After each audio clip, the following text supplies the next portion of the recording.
I am Saliu Suso,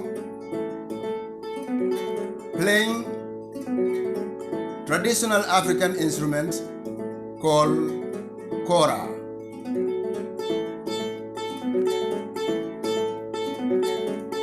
I dedicate this song called Changes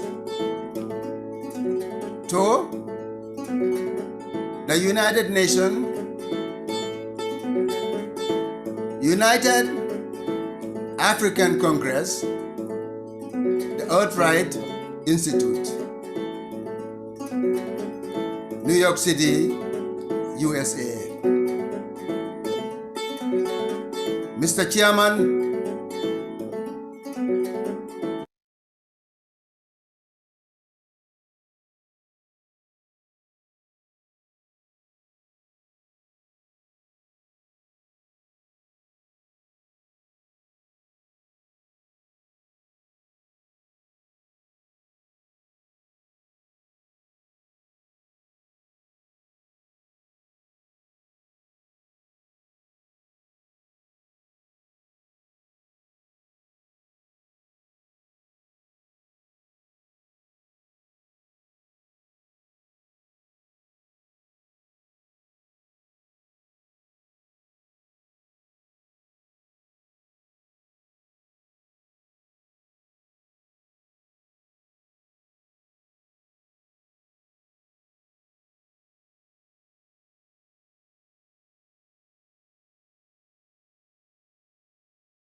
Maura, we've lost the sound.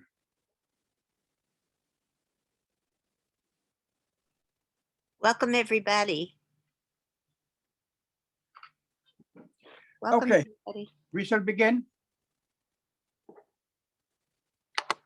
Brothers and sisters, let me welcome everyone who is tuned into our webinar show today.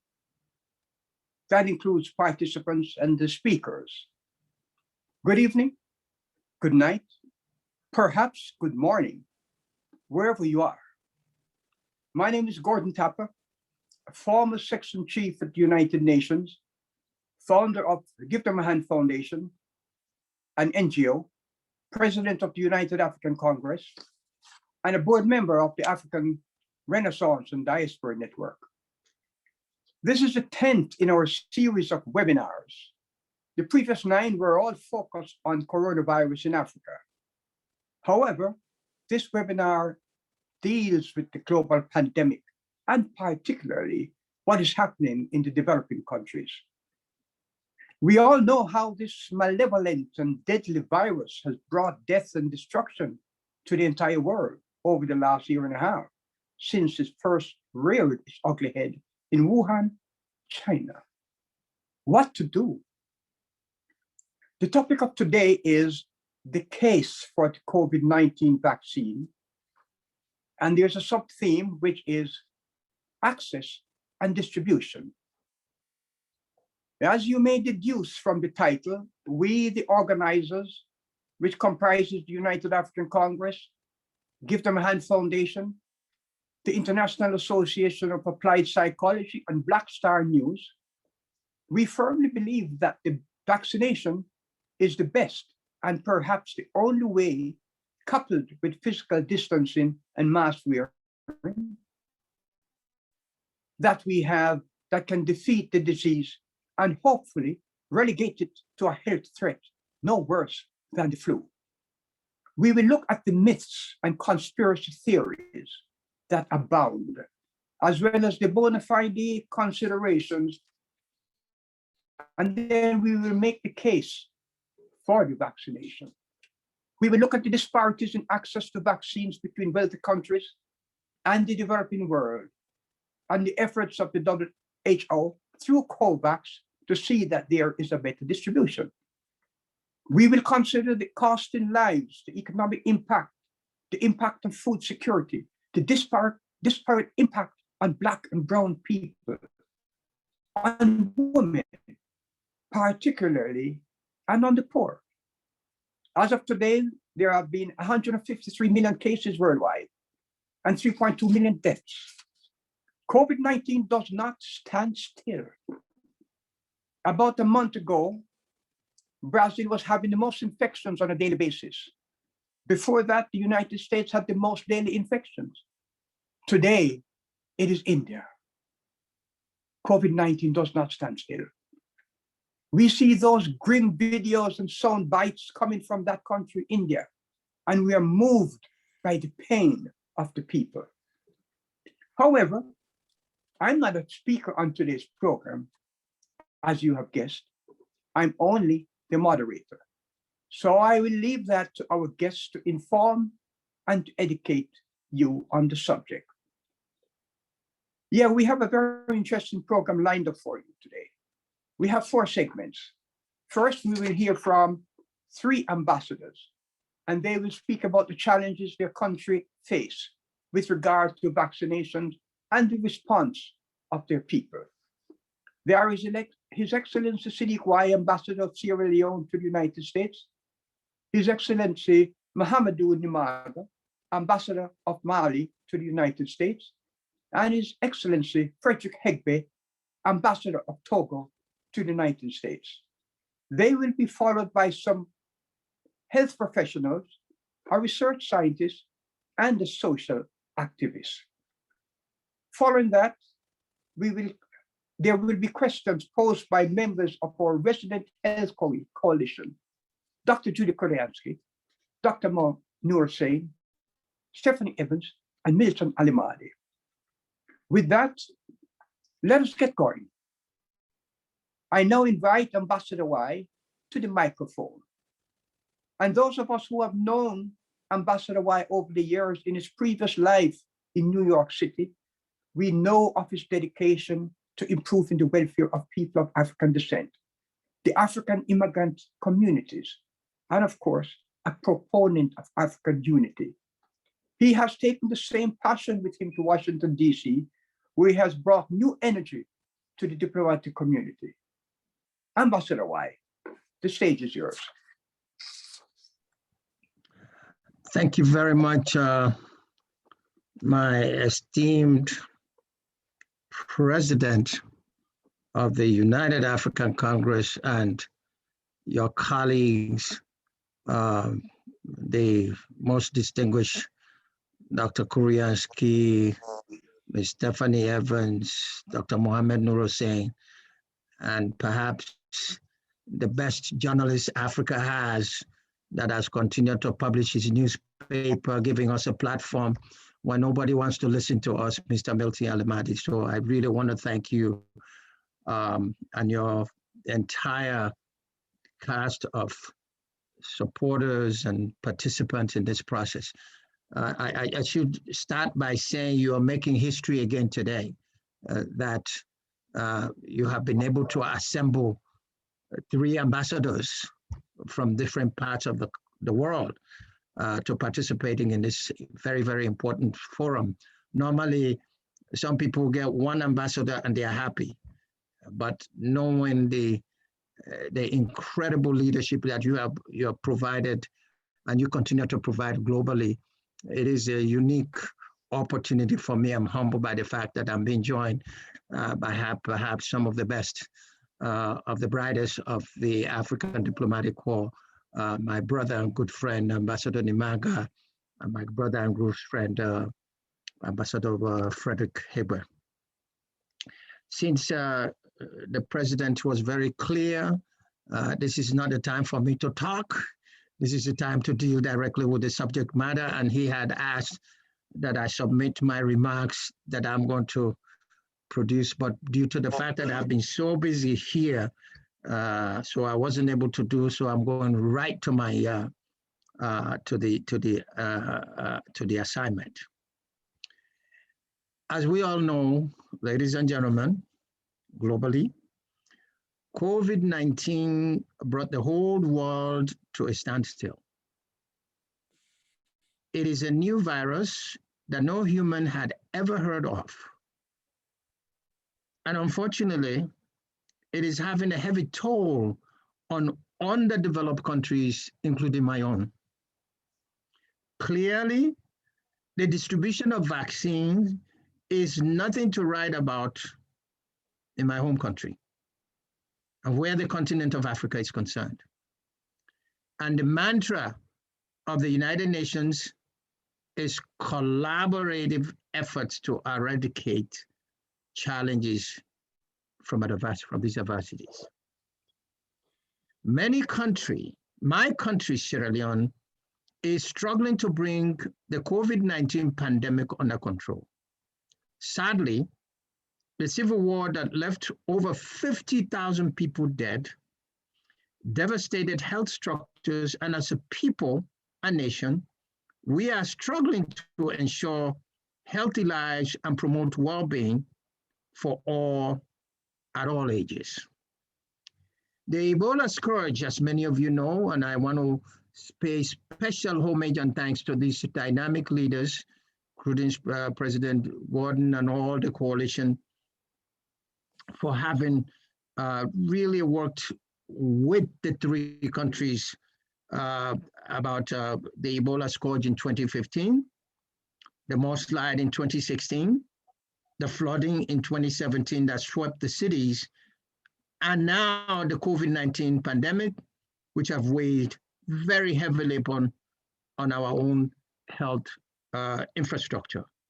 And I also want to publicly thank the leadership role all of you took in working with my country specifically in mobilizing the largest diaspora intervention into COVID pandemic to the tune of over $7.5 million material-wise and finances to be able to help my country, and that became the largest single diaspora intervention anywhere from our part of that sub-Saharan region. So again, I want to publicly thank you all for that rep. The previous incidents and the lessons we learned from the Ebola outbreak help political authorities in our country to be able to apply restrictions and containment measures that minimize the level of casualties of the COVID-19. This pandemic also helped the African continent to entrench their health structures. If Africa did not participate and collaborate before, this has been the time that Africa has decided that they have to work together. So COVID-19 vaccine is needed to reduce cases and deaths so as to achieve population immunity. The global community is yet to come together to provide enough vaccines for all. I can remember when we met with the chairlady of the Global Health of the United States House of Representatives, Ms. Karen Bass, and we asked her a simple question. Madam Chair, when can America give us some of the vaccines? Because we can't compete with America in the purchasing. You have a better checkbook and larger checkbook, but our people also need the same kind of opportunities. And then she said to us, they have to take care of America first, understandably. So that was a direct message to us, and which she's right. You can't help others when you cannot help yourself. So that meant Africans now have to figure out how best to be able to do this, to bring their countries together and to work together. So the process of distribution of vaccines is critical, a process facing many challenges, especially for countries affected by high poverty or low income. In Sierra Leone, the AstraZeneca vaccine donated by the World Health Organization, WHO, and the Sinopharm vaccine donated by goodwill of the Chinese government, I'm sorry if I'm going to use that word, have taken effect and administered since 15th March 2021. And according to a report on 3rd May 2021, the first dose covered 15,949 people. And the second dose has been administered to 6,179 Sierra Leoneans. In a population of 7.5 million people, much is yet to be deserved. And you could just do the math. And this limited supply of vaccine is worrisome to our country. The people in the communities are willing to take the vaccines after a wide range of sensitization by our health authorities. The political authorities have been proactive, taking the lead in the vaccination process. The stigma that the COVID-19 vaccine has an undertone of wiping away the African population has not slowed down the eagerness of the population. Since President Madabio was the first to offer himself to take the vaccine in public, followed by the rest of the political leaders. This action strengthened the willingness of the people to go for the vaccine. In closing, the latest results as of yesterday showed that Sierra Leone has registered 4,070 of confirmed cases of COVID-19 since the outbreak. 3,083 have recovered from the pandemic so far, and only 79 recorded deaths. That is a blessing. The total number of in quarantine as of yesterday is 42, and 2 new cases. In all, since the outbreak of COVID-19 in Sierra Leone, 14,809 have been discharged from quarantine. There is, however, need for more vaccines from the angels of the world, and I will appeal to these angels on this platform under the dynamic and capable leadership of the USC and the partners to help us vaccinate our people. You give us the vaccine, we will give you the arms to cure this. I thank you, and I yield back, Mr. Chairman. Thank you, Ambassador Wai. We know of the great love you have for your country and your desire to help to improve both education and health care in Sierra Leone. You are also a part of the very important part of our Africa Rise initiative to improve health services in the remote, rural, underserved communities on the continent. Thank you. Now we'll move to Ambassador Nimaga, Mahamadou Nimaga from Mali. He's also a huge supporter of the Africa Rise project, which is still in developmental stage. Ambassador Nimaga is a seasoned diplomat who previously held multiple positions in his country's foreign service. He's an expert in international relations and multilateral diplomacy and conflict resolution. He has proven to be a considerable asset for his country on the international stage. Ambassador Nimaga, the stage is yours. Thank you so much, President.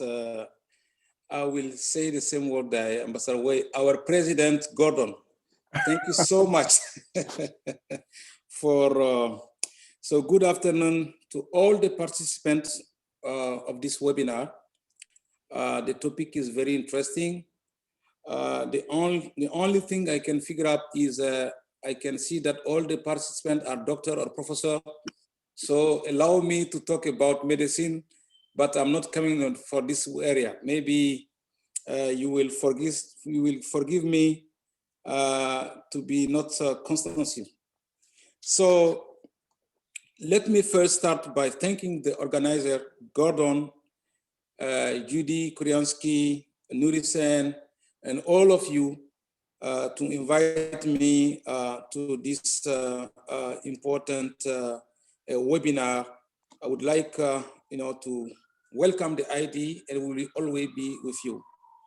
To my distinguished and esteemed Ambassador Wei, who put me in this circle, I would like to thank him because the connection is already made between the circle and I. So I would like to extend my warmest appreciation. Without fail, I would like also to applaud Judy and Gordon and Dr. Nurisen as well as their team for their outstanding and consistent commitment, and thank them for having me on this panel. Lastly, to my fellow Ambassador Wei and Ambassador Egbe, it's always a pleasure to be beside the two of you, discuss and collaborate to make positive impact on the African continent and the West African regional particularly. So speak after Ambassador Wei is a difficult exercise, but I'll try to do my best.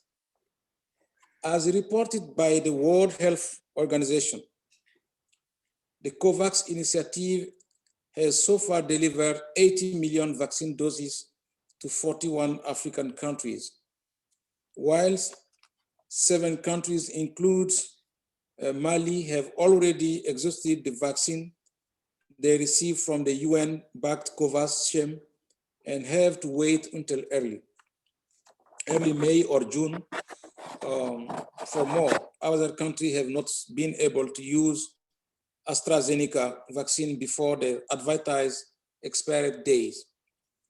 So the vaccine, we discovered the vaccine that is a good idea, but the accessibility and the distribution is a key problem. And that is where the health diplomacy should play its role. To help increase the access to the vaccine, China, Russia, the European Union, and India have begun giving vaccine donation.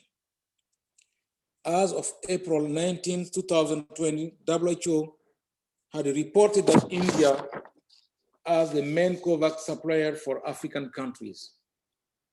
However, with the number of cases spiking in India, its government has restricted the export of vaccines. With only 2% of global vaccine doses administered so far, there is need to be a perfect synchronicity between the arrival of the vaccine and its rollout to prevent wastefulness. Mali faces similar challenge as other countries, African countries, to get sufficient and consistent access to the vaccine. This is the critical challenge. However, in the meantime, the Mali government is working on multiple fronts. It's examining its logical capability, storage facilities to ensure the best environment is provided at the time of the vaccination. And it's campaigning for a current and relevant awareness of the vaccination process. Still now in Africa, in our countries, they still continue to share the video and information through WhatsApp and other, discourage people to access in vaccine. This is really very dangerous issue because I haven't seen any alternative nowadays without the vaccine. So Mali has rolls out its vaccination programs against COVID-19 in Bamako on March 21st, with 396,000 doses of vaccine provided to the country under the COVAX facility. The program was officially launched by the Minister of Health, Dr. Fanta Sibi, at the University Hospital Poingé in the capital of Bamako. An estimation of 4,250,000 people, include 845,000 health workers, will be given priority during the vaccination campaign. We start with the hospital, and the school also, and the teachers, and we start on that age. As we monitor closely the worldwide situation and collaborated with other partners, the Mali government is focused on establishing the best groundwork possible to ensure the fastest response abilities for arrival for the future vaccine doses. We always continue from Washington, DC to engage a discussion also with the World Bank, how they can support the accessibility of the vaccine in our country. So I share the concern and the problematic was raised by my predecessor, Ambassador Wei. I think in Africa, we are facing the same problem. And this webinar is one of the steps for the public awareness. And also it could mobilize the resource from different partners to facilitate the vaccine access. Let me also, at this moment, to thanks for the initiative of Africa Rise. It was a great success, and I was honored to participate in it. So this is really the main concern we have, and we hope that the health diplomacy could complete your advocacy and to provide the vaccine for all of us in our continent. Thank you for your time, your commitment, and effort to fighting this ongoing pandemic. Thank you for listening to me. And as I indicated before the end of this process, we will be maybe closer to the health workers, or maybe we'll get the title of Doctor of Diplomacy or Health Diplomacy. Thank you so much. And I yield back to you, Mr. President. Thank you so much. Thank you so very much, Ambassador Nimaga. Yes, I think it would be fine to declare you Doctor of Diplomacy. Health diplomacy. Oh, health diplomacy. Absolutely, you're right about that. Thank you. We're supposed to move to Ambassador Hegbe. I don't think he is here. And so we're going to move on. If he, whenever he shows up, we will include his presentation in the program. But we will move right ahead.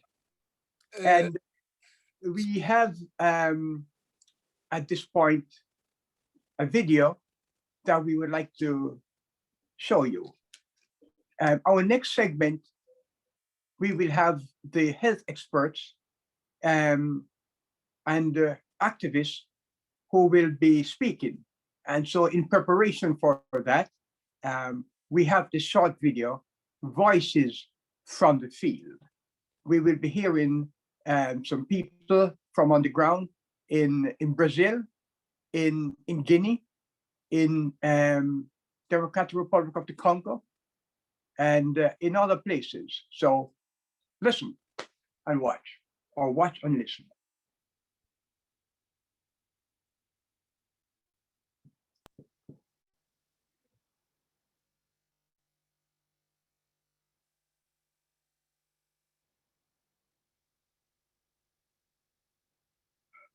Oxygen तक नहीं यहाँ पर हमने कहा यहाँ पर लिटा कर कहा आप जो है ऑक्सीजन दे दो कोई नहीं सुना दवाई तक लिखने No picture.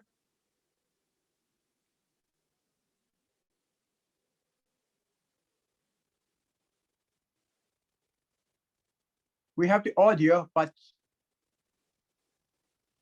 let's try it again. Here we go.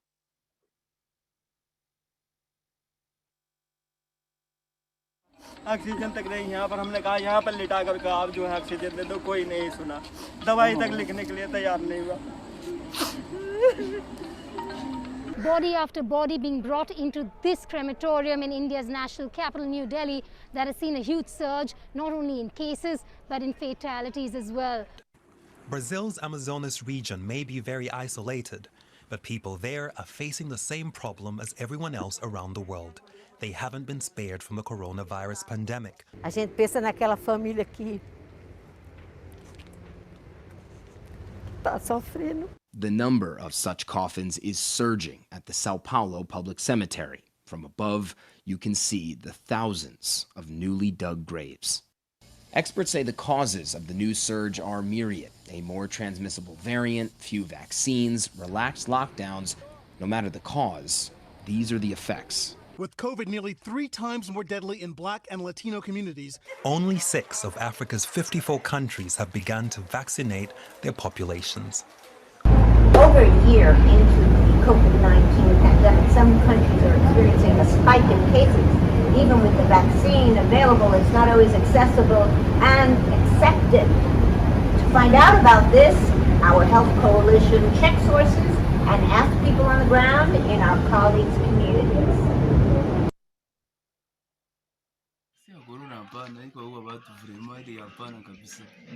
My simple answer to that question is COVID-19 a scam? The answer is no, definitely not a scam. COVID-19 is a real disease. To me, 9. Je vais donner à 9. 8. Oui, c'est 10, le plus haut. Tunajua kama corona ilitokea China, ila population haiyaelewa vizuri, sababu inabidi sensibilisation ikuwe nyingi sana kwa population yetu ya Nyabibwe kwa kuelewa corona. L'origine de la maladie vient en Chine. Comment dire tutuletea ushi ya kutafuta pesa.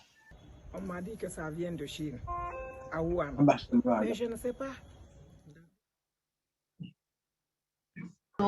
Assim, que eu fico muito chateada, triste, porque depende de muita gente, negros e pobres, assim, depende de condução, depende de condução, vai em ônibus, é metrô, é tudo.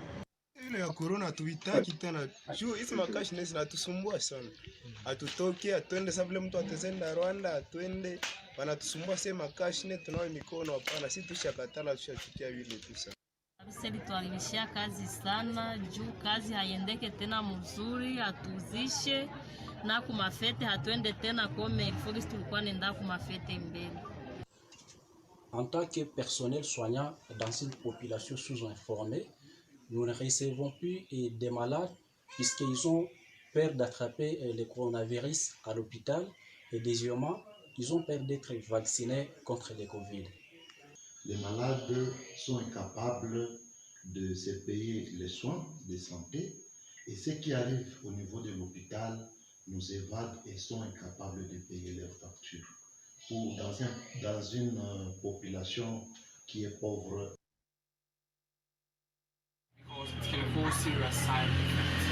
Je crains surtout des effets secondaires tels que les thrombogenèses dont on nous parle.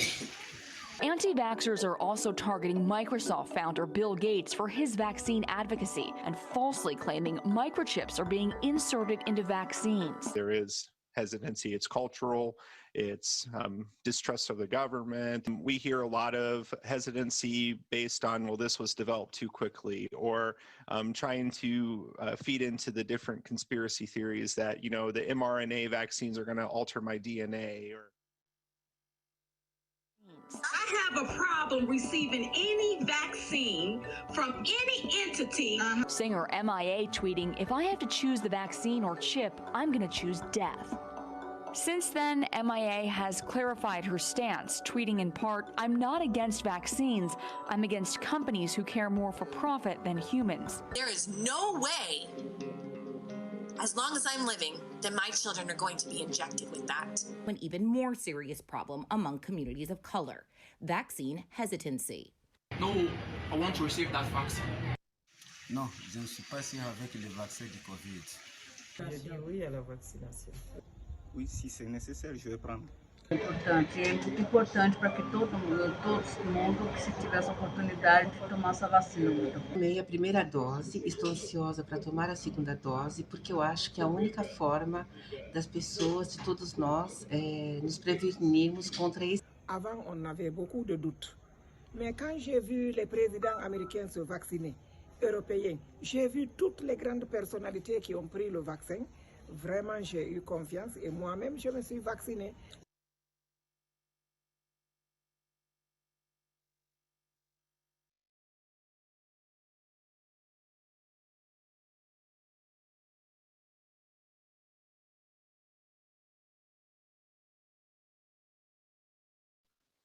Unmute.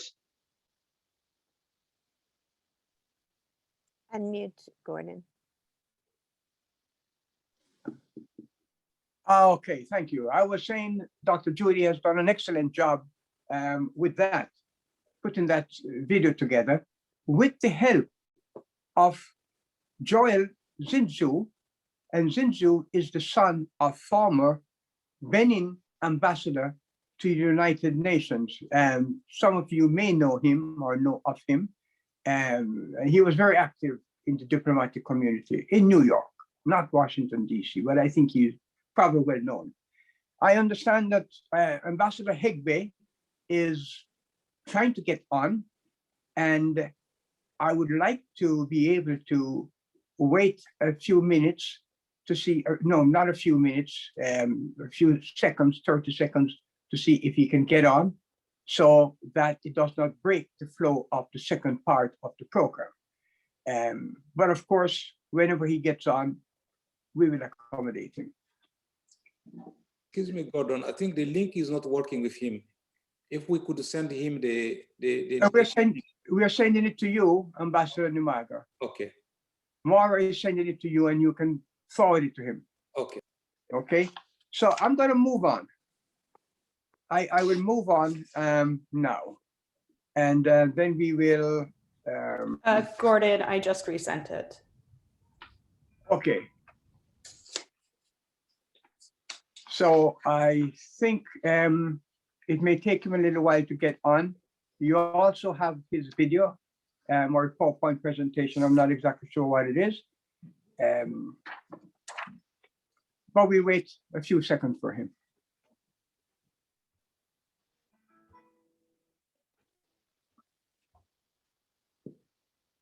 So Ambassador Nimaga, Ambassador Y, Yes, we were not able to join the celebration, the 50th or 60th anniversary independence anniversary of Sierra Leone a few weeks ago. I understand that it went very well in Washington, D.C. And Dr. Judy was present, and she spoke very highly of that in the speech that you made as well. Well, I think she's biased, Dr. Judy, and all of you are biased, but definitely I want to thank you all for the support. It was an extremely powerful, moving event that I think we have about close to a dozen ambassadors that came together, and the people had a great time. And of course, you were well represented by the distinguished Dr. Judy Korionski, and she did say she was going to write an article, and I've been patiently waiting to see, because I don't read any newspapers unless Black Star News, so you could. Okay. I will just before Ambassador speaks, I'll just add that it was an amazing event to celebrate Sierra Leone for its important anniversary. Ambassador Y made a brilliant speech recounting all the successes of the president's New Direction agenda, which I think is such a good example really for Africa and for every nation. The concept of New Direction and the focus really on education and on health, as well as economic development, and seeing how all of those in the Sustainable Development Goals are all together. The unity that was demonstrated as well, that Ambassador Nimaga referred to in terms of the importance that Ambassador Y also said of working together, was very obvious. That with all the representation of the ambassadors from the African continent, it was very evident of the mutual support that they all were showing to Sierra Leone in honor of Ambassador Y, and as a beautiful demonstration of Ambassador Nimaga and Ambassador, all the ambassadors of Africa together. So it was quite an example of how to approach togetherness for this particular pandemic and getting to a new state of hopefulness. Your Excellency, let me just Very say good, very one good, more thing, Dr. Mr. Goody. Chairman. Let me just say one more thing in support of what Dr. Judy said. All of that event was exclusively paid for by the Sierra Leone diaspora and their friends. The government of the Republic of Sierra Leone did not pay a single penny to support it. So that was very, very, very, very important. And then the second thing is, one of our ambassadors, the ambassador of Ghana, is just ended his tour because we may not have the opportunity to say it. So tomorrow, a group of ambassadors, almost about 8 to about 10, are coming together to bid Ambassador Bawa Ajay farewell as he returns to his country, Ghana. And that again, the problem that we have been facing here in Washington, D.C. is when we have these social distancing, let me correct myself, Dr. Judy, physical distancing is to actually stop, to decide who comes and who doesn't come. So, but we are grateful that tomorrow we're going to be hosting an event for in honor of Dr. Bawa, who will be going back to Ghana. And I'm sure you also have an anchor there in Ghana when you want to do other things in the future. I yield back, Mr. Chairman. Thank you very much, Ambassador Y. Now we have Ambassador Higbe. He's here. So the floor is yours. You sent us a PowerPoint presentation. Do you want to put that up yourself, Ambassador? Thank you. You want to share a screen, or do you want us to put it up for you? Okay. Will you, Hello? will you want to share a screen and show the video? Mm-hmm. Okay. All right. The stage is yours, Ambassador Higbe. Please. Show for me. Please show for me, please. Okay. All right. Maura, Yeah. will you put it up? Mm-hmm. It's a Word document. It's not a PowerPoint presentation.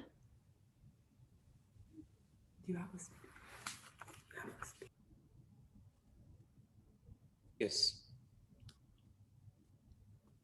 I was facing a technical problem, so excuse my delay. So please, I would like to quickly talk about my country. Okay, yes. To save time. Okay. So I'm the ambassador of Togo. I would like to talk about our effort, the effort of my government.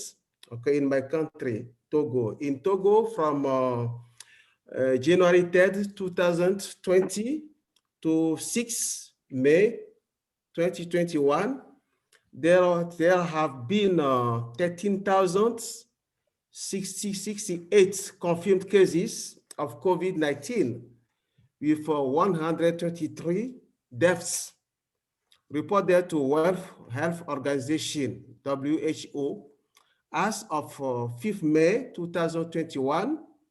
A total of 216,697 vaccine doses has been administered.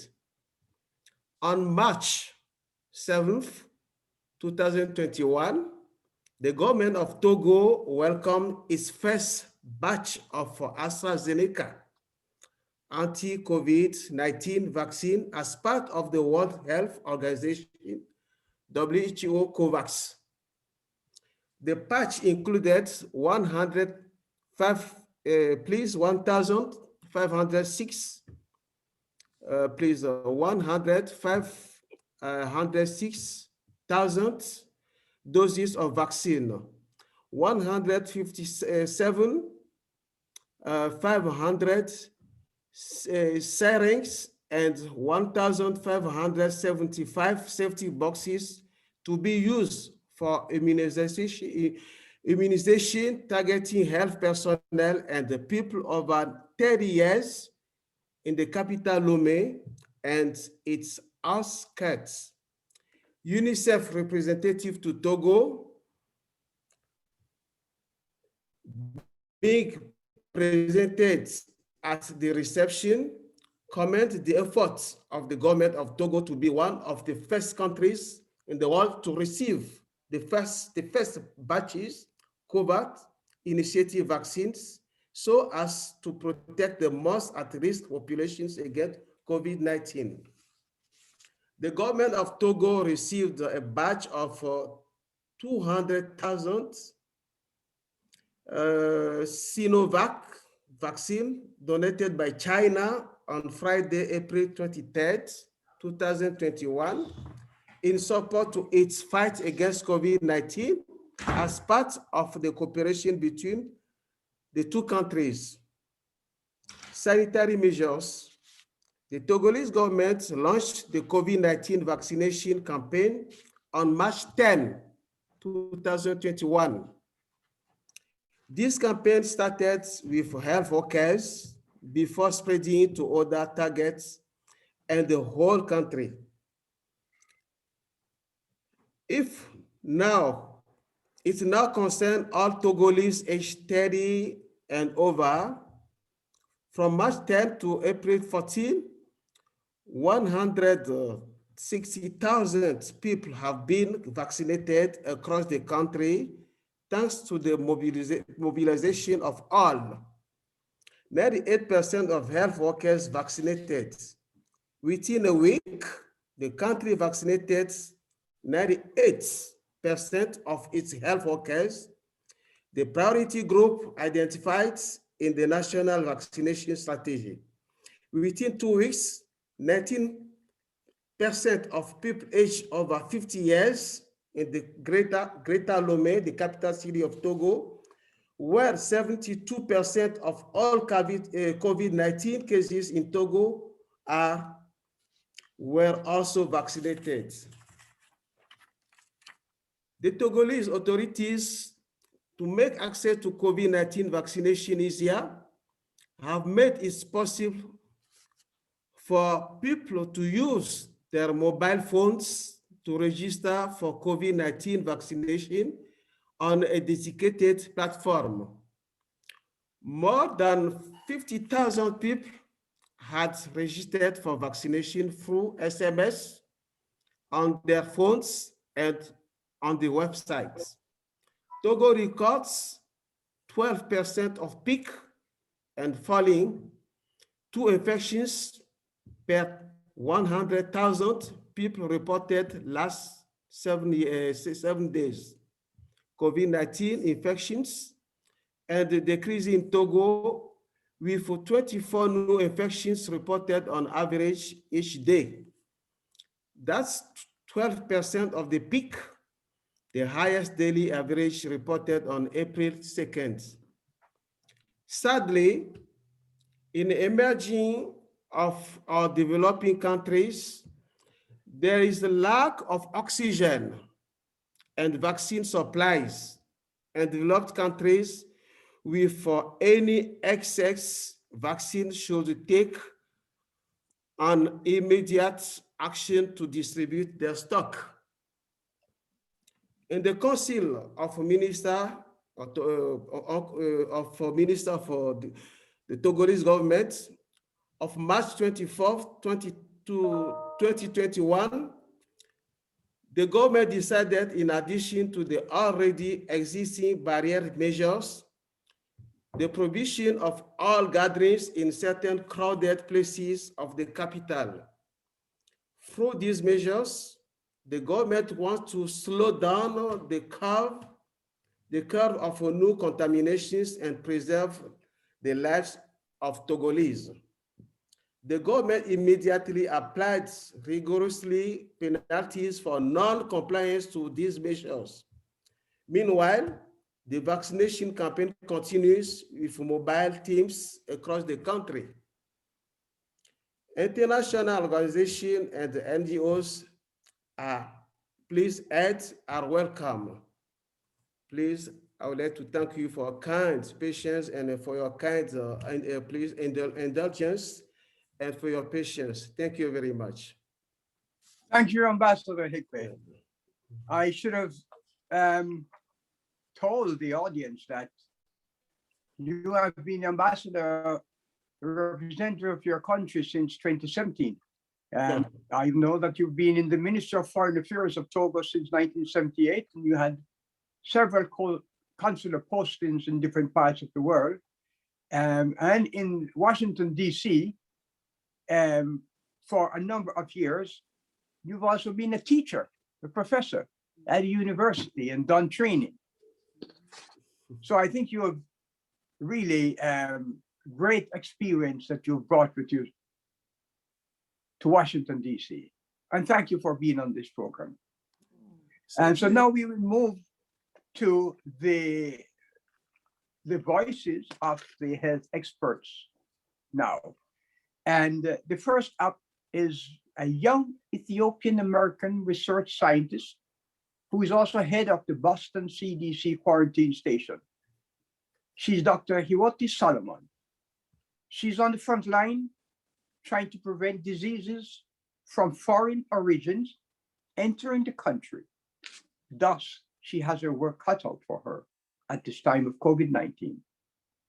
She will be followed by Dr. Upton Allen, an internationally known infectious disease specialist based in Toronto, Canada. And following Dr. Upton is Ms. Sarah Branco, a brilliant young woman of African descent in Brazil, whose organization, the Center of Studies of Labor Relations and Inequalities, she's an activist fighting for the rights of Black and brown people and women in Brazil, advocating for equality in every sphere of life, education, healthcare, and jobs. Following Sarah is Dr. Rogiatu Balde. She too is another young lady. She is a medical doctor from Guinea in West Africa. She has had more than 15 years of experience in clinical and public health program development, and with focus on SRHR, MNCH, HIV/AIDS, health system strengthening, community development, and gender equality. Dr. Balde spends much of her time in Ontario, Canada, where she is the senior program manager for the African Caribbean communities in Peel County, Ontario. After Dr. Balde, we will have another medical doctor, Dr. Francois Imani, attending physician in Niabibwe Hospital in South Kivu. I will cut the introduction short, for we are behind time. And I will invite Dr. Hiwoti to the stage. Dr. Hiwoti.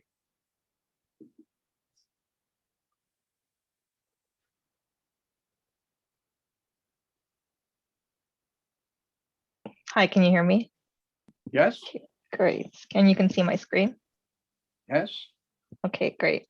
So good evening to all those who are attending.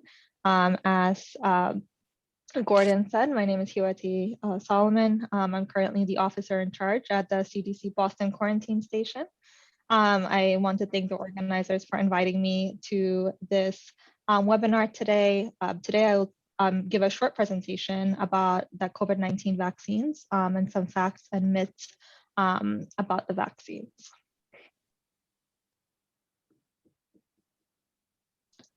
So the COVID-19 vaccine produces protection against the disease as a result of developing an immune response to the SARS-CoV-2 virus, which is the official name for the COVID-19 virus. And developing immunity through the vaccination means there is a reduced risk of developing the illness and its consequences. The immunity helps you fight the virus if you are exposed, and getting vaccinated may also protect the people around you, because if you are protected from getting infected and from disease, you are less likely to infect someone else. This is particularly important to protect people at increased risk for severe illness from COVID-19, such as healthcare providers, older elderly adults, and people with other medical conditions, as well as protecting children. And some of the new COVID-19 variants that we have heard about are impacting children more than the previous COVID-19 variants. So it's really important to get vaccinated, because you're not only protecting yourself, but you're protecting those around you.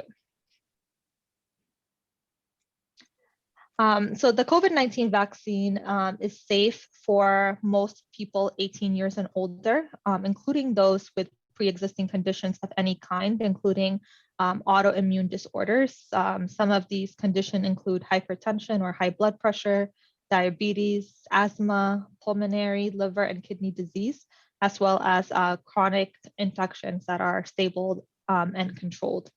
However, of course, if you have a severe allergic reaction after a previous dose of COVID-19 vaccine or any of its components, it's not recommended that you get the second dose. So usually after you receive the COVID-19 vaccine, in most vaccination centers, you are kept for isolation for maybe 10 to 15 minutes, just to see if there is any sort of adverse interaction. But again, for most people 18 years and older, the COVID-19 vaccine is safe. Currently, there are 4 types of vaccines that are being widely circulated in the United States. The Pfizer, Moderna, and Johnson & Johnson vaccines have been FDA approved for emergency authorization. And then in parts of Europe, and elsewhere, the Oxford AstraZeneca vaccine has also been approved. The Pfizer and Moderna vaccines are mRNA vaccines, and the Johnson & Johnson vaccine is a vector vaccine with an efficacy of 72%. And then the Oxford AstraZeneca vaccine is a little bit different. It's a DNA inside of an adenovirus. I won't get too scientific, but with the AstraZeneca vaccine, which is what we're seeing a lot used in developing countries, is based on the virus or the COVID-19 virus's genetic instruction for building the spike protein. But unlike the Pfizer and Moderna vaccines, which store the instruction in single-stranded RNA, the Oxford vaccine uses double-stranded DNA.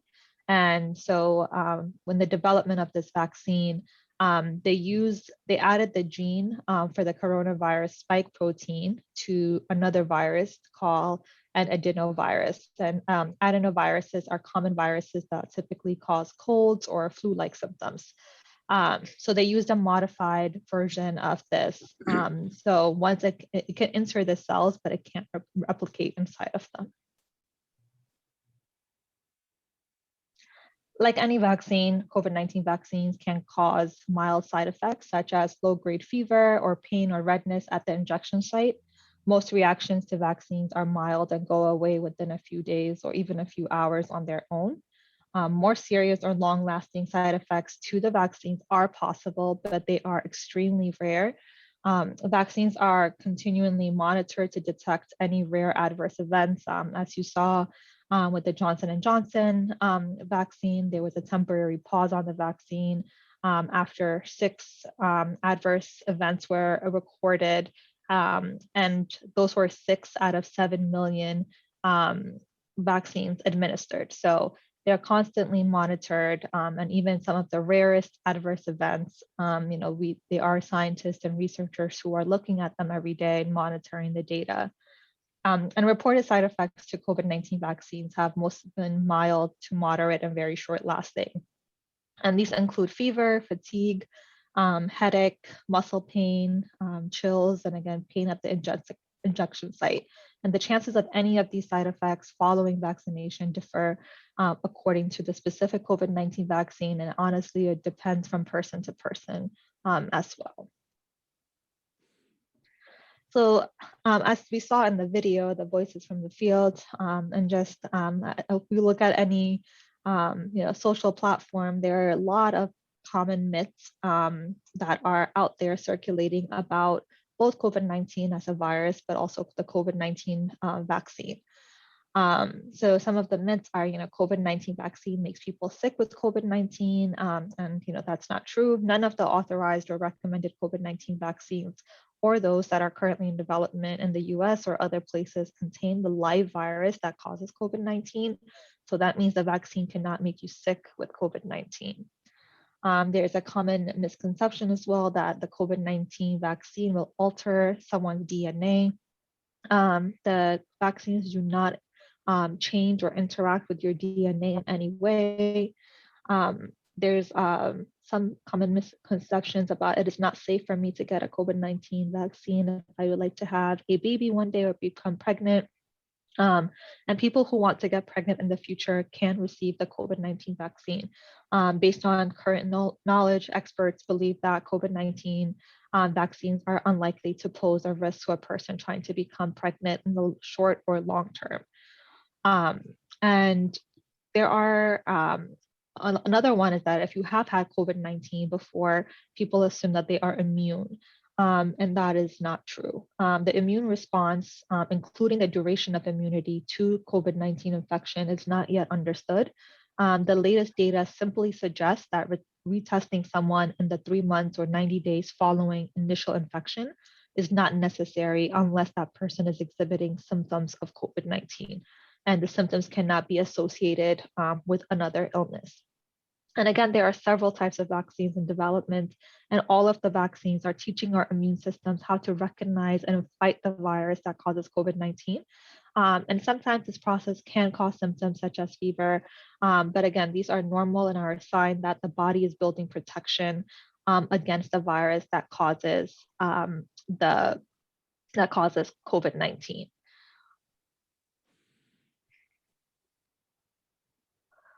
And then another common myth is that the COVID-19 vaccine was rushed and it's not safe.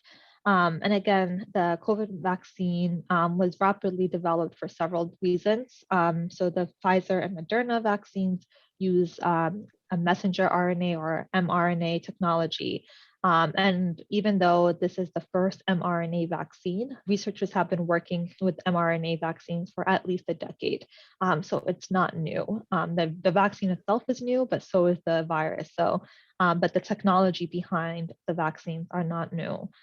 And then getting the COVID-19 vaccine means I can stop wearing my mask and taking coronavirus precautions such as physical distancing. And again, no, individuals who get the COVID-19 vaccine still need to practice infection prevention precautions. So keeping their mask on or continuing to stay at least 6 feet from people outside of their household, especially unvaccinated people, until further notice. And this is constantly changing here in the United States, it's changing elsewhere. But again, it's when it comes to people who are vaccinated versus people who are unvaccinated, these rules are constantly now changing. And the vaccines do not stop the coronavirus from entering your body. And I think that's a very common misconception. It only prevents you from developing moderate to severe COVID-19. And it's not yet clear if people vaccinated for COVID-19 can still carry and transmit the virus even when they themselves don't get sick. So again, there's still a lot of research that is ongoing. And then the last common myth is that there are, various variants that are emerging and they're going to get us anyway, vaccine or not. So why bother getting vaccinated? And while mutated versions of the virus seem to be contributing to greater numbers of hospitalizations and deaths across the world, the general consensus is that if you are vaccinated with any of the vaccines that are approved right now, including the AstraZeneca vaccine, you are protected against the UK variant and any of the 2020 strains of the virus. And again, while several COVID-19 vaccines appear to have high levels of efficacy ranging up to 95%, no vaccine is 100% protective. And as a result, there always may be a small percentage of people who do not develop protection as expected after COVID-19 vaccination. And again, in addition to the vaccine-specific characteristics, there's several factors such as a person's age, their underlying health conditions, or previous exposure to COVID-19 that may have an impact on a vaccine's efficacy or effectiveness. And again, we also do not yet know how long immunity from different COVID-19 vaccines will last. So even there's just one reason why even COVID-19 vaccines started to be rolled out, and that's we must continue using all public health measures that work, such as physical distancing, masks, and hand washing. But for those who are eligible to get the vaccine, the benefits outweigh the risks. And of course, as always, if there's any underlying health conditions, always consult with a medical practitioner or your medical doctor when you're considering getting the vaccine. But other than that, that's just the common myths and some facts for the audience. So thank you. And I will take questions at the end. Thank you very much, Dr. Hiwote Solomon. I like Hiwote. I like the name. I have a question. I'm not going to ask it now. And anyone respond, anyone of the medical expert. RNA is a genetic messenger, like DNA. And why is there not an issue with manipulating RNA, but there is a big issue with doing anything with DNA? And I want someone to explain that to me. Okay, but right now, we'll take that at the end of the presentations here. Okay, great. Okay, so next up is Dr. Upton Allen. Dr. Upton, Dr. Allen, it's your turn at the stage.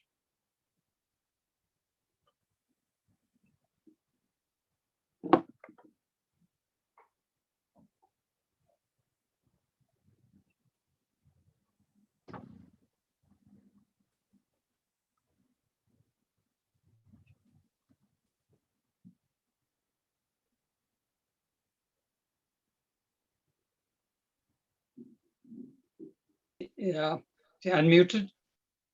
Are you muted, Dr. Allen? Check to make sure you're not muted. Can you hear me now? Yes. Oh, great. And can you see my slides? Yes. Yes. Okay, wonderful. And first, let me put it in slideshow. You can see the first slide. Is that correct? Yes. Wonderful. Yeah. So thank you so much. Let me acknowledge the presence of the distinguished ambassadors of the respective countries. And Mr. Chairman, thank you so much for the opportunity to be with you today. I thought over the next 8 minutes or so to just focus on the delicate issue of balancing supplies for the developing countries versus COVID vaccine hesitancy or building confidence.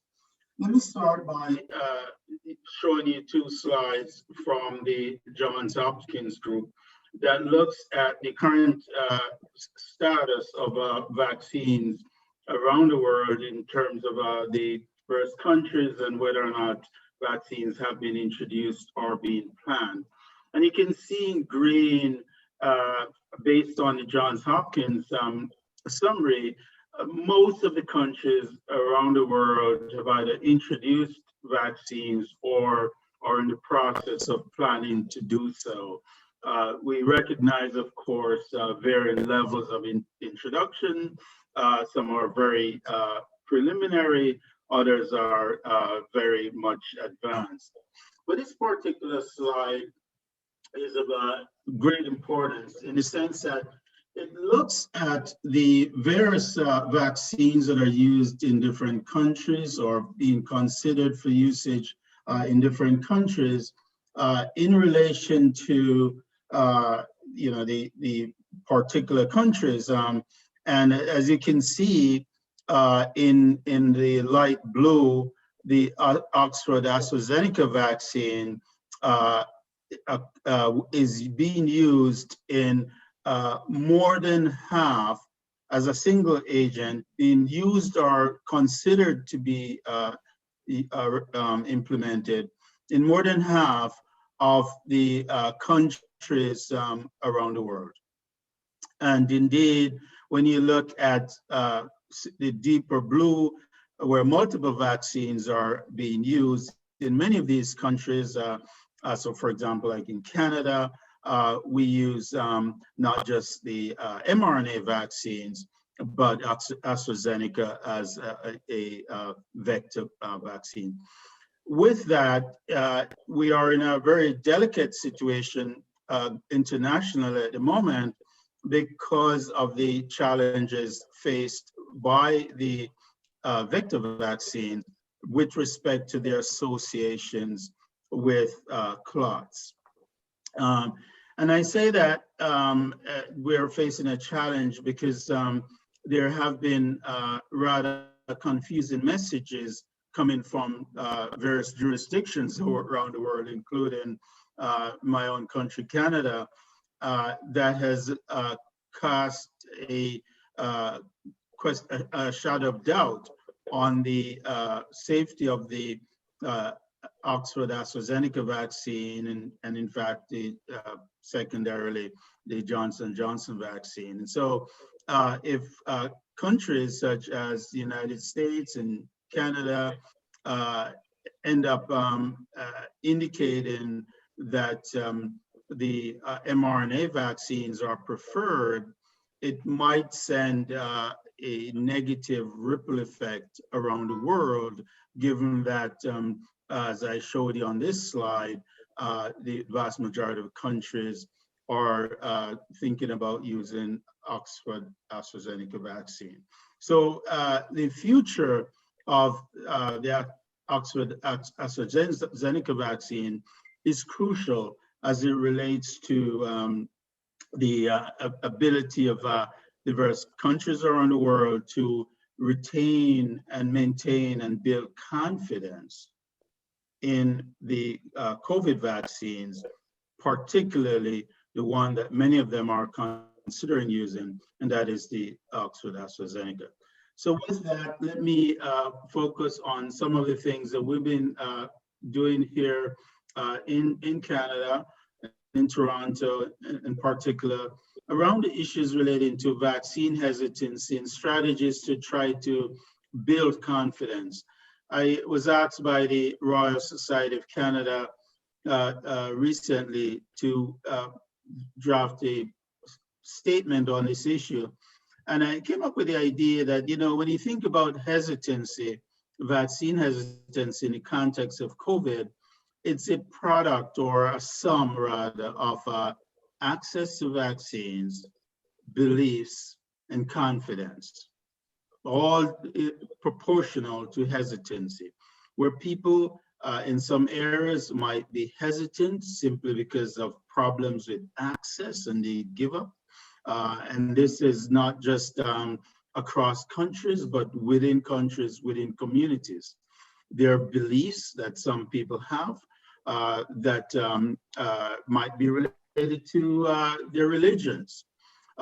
There are issues related to confidence in various dimensions, lack of trust of the system, people acting on wrong information.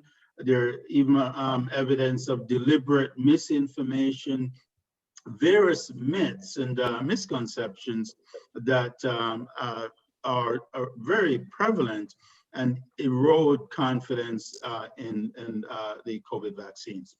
So in approaching this, you know, I thought of a strategy which I'll outline to you in the next series of slides. The first I thought is what I call phase one, which is the information gathering phase that addresses beliefs and confidence, where essentially in this first phase, one wants to gather information. So it's within a country or across different countries.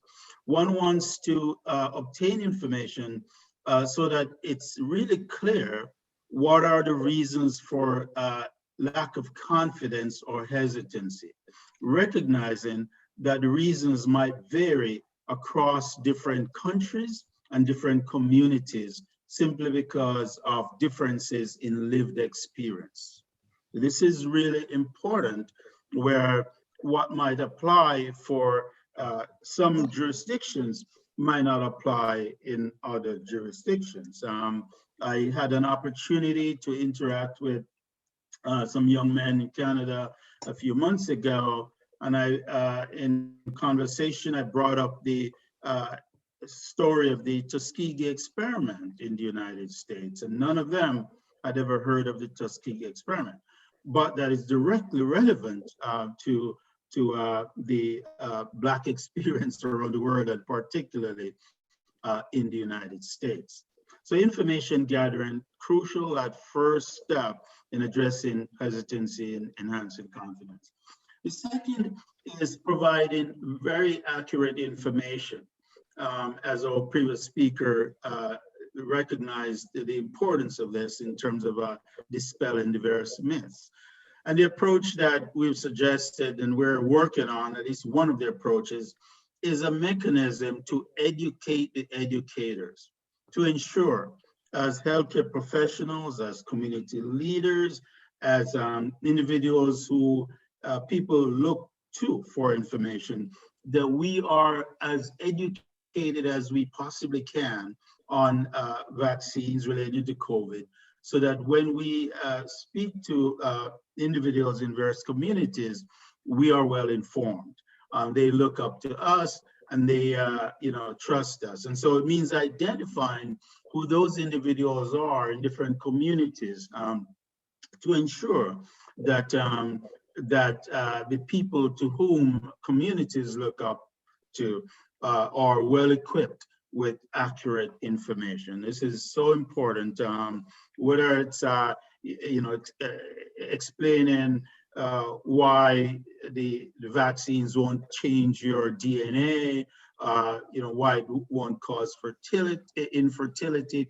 These are all important points that it's important that leaders have the correct information and can articulate it quite clearly. Third is starting the process of addressing structural barriers that are very important, and community engagement is an important part of this as well, to ensure that one identifies the resource needs that are required to address various infrastructural issues that are important to consider in the mechanism of engaging communities and building trust. And poverty is tied in with this, and we'll come back to that at the end. Fourth is once one gets the vaccination programs going, to always bear in mind the importance of information gathering and to address things through an equity lens. Very important to ensure that the people you think should be getting the vaccines for priority because they're being adversely affected by COVID, that those individuals are indeed individuals who are getting the vaccines. And so this is really important to obtain information during and after the vaccination process. And finally, the continuation of efforts to address structural barriers. As one of my colleagues said, these structural barriers are there and were there before COVID. And COVID is like the onion that brings out the tears associated with the social determinants of health within our respective countries and across our respective countries. And so factors that contribute to health disparities that would need to be addressed include education, issues around affordable housing, discrimination and racism, access to healthcare, the earning capacity of communities. These are all important things that we shouldn't forget as we try to address COVID and vaccine confidence now and beyond. And so I've shared with you these suggested 5 phases of addressing COVID vaccine hesitancy, recognizing, of course, that there are other things that need to be addressed that are related to the efforts to build vaccine confidence and reduce hesitancy. So with that, thank you very much.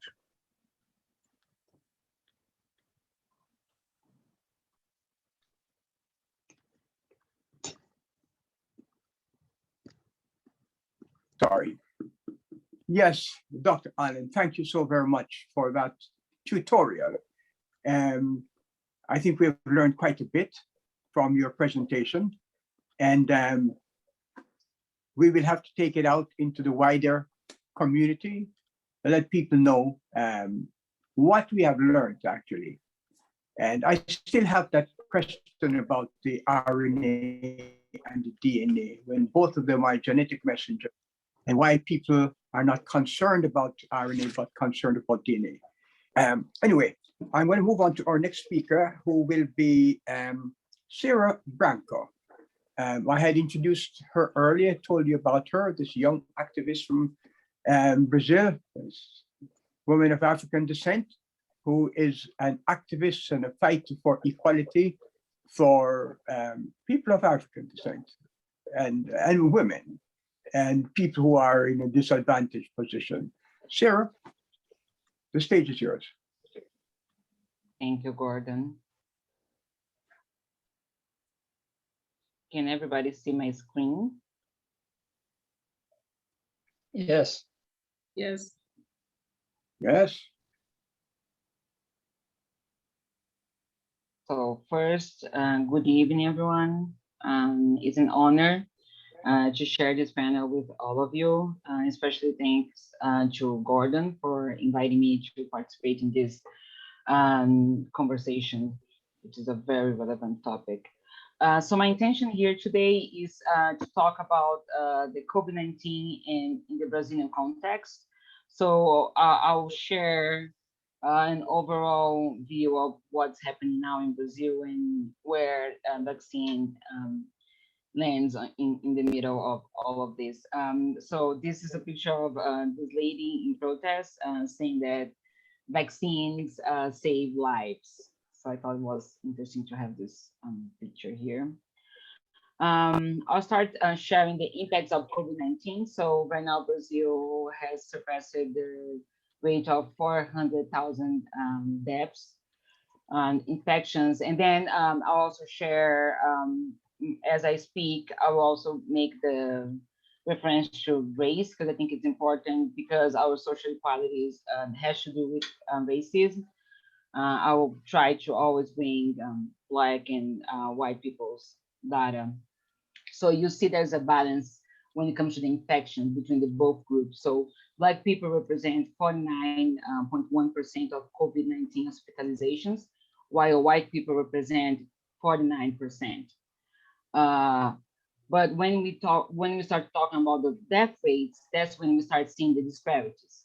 So Black people are 57% of COVID-19 fatal victims, while white people represent 41% of the victims.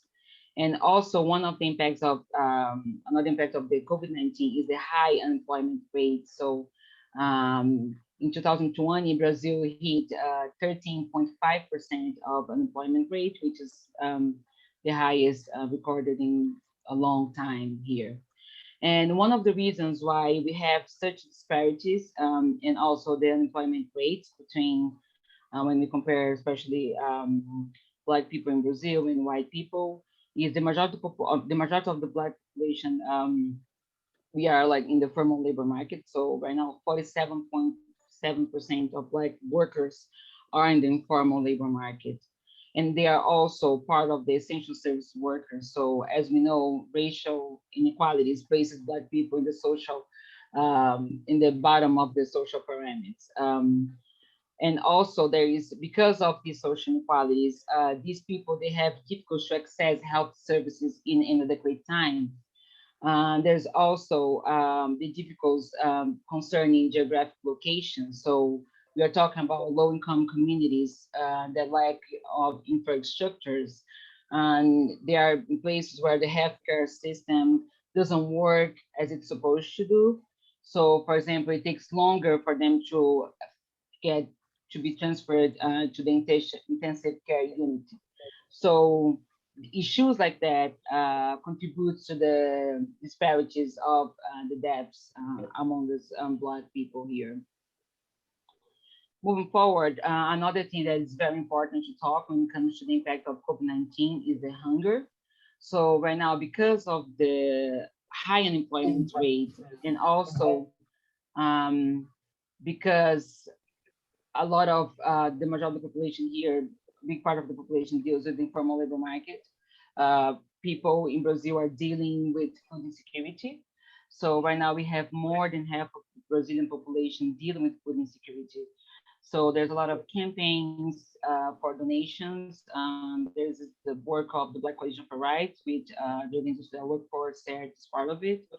And we have been fundraising, to donate money so families can buy food and supplies, and it's also an answer as a protest of what's going on here towards the government. So now I've shared the consequences, and I think it's also important to share the administration of the pandemic. So why we are where we are at now. And the reason why I put little food is because that's how our president has been dealing with it. He said that it's just a little flu, stop whining and all that. So that's why I put it like that. So here in Brazil, there's no national lockdown. Financial aid, the amount is not enough comparing when you think about the economic situation right now. So food is very expensive. The financial aid is not enough especially when it comes to low-income communities where they have big families with children. And also there's a difficulty in accessing the financial aid. So those families who actually qualify to the financial aid, they have a hard time because the system requires to download an app, so downloading an app requires cell phone, internet, and a lot of people don't have cell phones. A lot of these people they need the most, they don't have cell phone, for example. There's also a hard time on social distance conditions. So we are talking about public transportation. Here, everyday workers, essential workers need to leave their house, or informal workers need to leave their house. Otherwise they won't be able to put food on the table at the end of the day. So the public transportation is always packed with people. So there's no way of social distancing that. Also, as I mentioned, the informal labor marketing, when I mentioned housing, is because when you talk about the communities, for example, the favelas here, there's no infrastructure for families to do social distance in those places, right? So there's a lack of public policies, and because we have historical social inequalities, a pandemic like that is very difficult to prevent, considering our reality. Also, one thing that the government did and keeps doing is the promotion of an effective cures like the so-called COVID kit. So it's a cocktail of unproven treatment drugs such as hydroxychloroquine. So the government has spent a lot of money on that drug, even though there is OMS, scientists all over the world saying that it has already been proven that there's no it's not good for COVID-19, right? Also, the lack of oxygen and sedative. The government also rejected vaccine offers. So, for example, Pfizer last year offered 70 million doses, and the government said no. And because of all of these issues that I just mentioned right now, Moi, je suis encore là. I think someone needs to close their microphone. Okay. Thank you. So because of what's happening, because of the way that the government has handled the pandemic, right now the Congress just opened a parliamentary committee on the pandemic, which they are investigating Bolsonaro's role administrating the pandemic. So what did he do, in order to stop the pandemic, to prevent all those deaths? Right, so delayed vaccine, oxygen storages, ineffective COVID treatments, all of that is under investigation right now in Congress. And then I'll focus a little bit on the vaccine. So the reason why I put this picture is because this Black woman, she's a nurse, and she was the first person in Brazil to get the vaccine shot, right? And it's very emblematic, and you understand why I decided to begin the topic with her picture. So as we see the way the vaccine, the situation of vaccination now is we are in a very slow pace. And the reason is because we don't have enough vaccine for the entire population. Now we are having a hard time to buy the doses, and the federal government is doing very little to help us on that as well. After 108 days since the first person got the vaccine, only 15.7% of Brazil's population received the first dose, and only 8% received both doses. The Senate just approved a temporary vaccine patent, but it still has to go through National Congress. And then when it comes to the social inequalities towards vaccination, we see that white people get twice more vaccine shots than Black people. So even though that vaccine here started, the first person who got the vaccine was a Black woman, which is very symbolic as well because of the place where we are at in the social pyramid, where we are in the bottom. Black people are behind on accessing the vaccines as well. And the main reasons for that is because, so when the starting priority age groups are elderly, right? But because of racism, Black people doesn't have the same life expectation as white people. So they are the minority when it comes to 90 years old elderly, 80 years old elderly. So the majority of the Black population, they are in the group of 60 to 70 years old, right? And they're also the essential service workers. So the majority of the Black population who are exposed to the virus are younger, right? And they did not have access to the vaccine as because of the criteria that the government is using to distribute the vaccine. So for us, it's very important. We are demanding mass vaccination through the public health system, which is our SUS. And the reason is that there are discussions in the government about like the private sector buying vaccines and not having the obligation to donate to the public service. And we know that if the private sector buys it, then the majority of the population will be put to the side when it comes to the access of vaccines. So for us, it's very, very important, to defend the public health service system, to distribute vaccine. Right, and also one thing that is very important for now is the financial aid of 600 reais, which is would be around $100 into the end of the pandemic. So we understand that we are demanding this amount, which was previously, like last year when the government first released the financial aid, that was the amount, and today is less than half of that. We understand that this is the minimum amount for families, to handle their finances and food while the pandemic is not over. And also there are some studies and specialists saying that it's important to prioritize Black people when it comes to vaccination. And the reason why is just, as I mentioned before, they are the ones who are most exposed to the virus. So domestic workers, bus drivers, nurses, there are a lot of those are the people who are dying the most from the COVID-19. So I'll stop here. Thank you.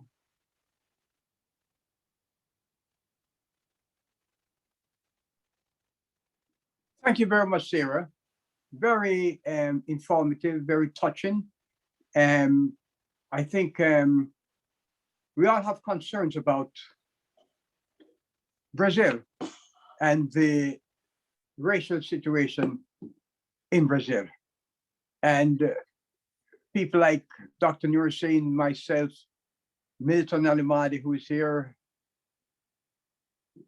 Ambassador Y, and others who have observed what's going on over the years. We know that Brazil has only recently begun to stand up and declare there must have equality.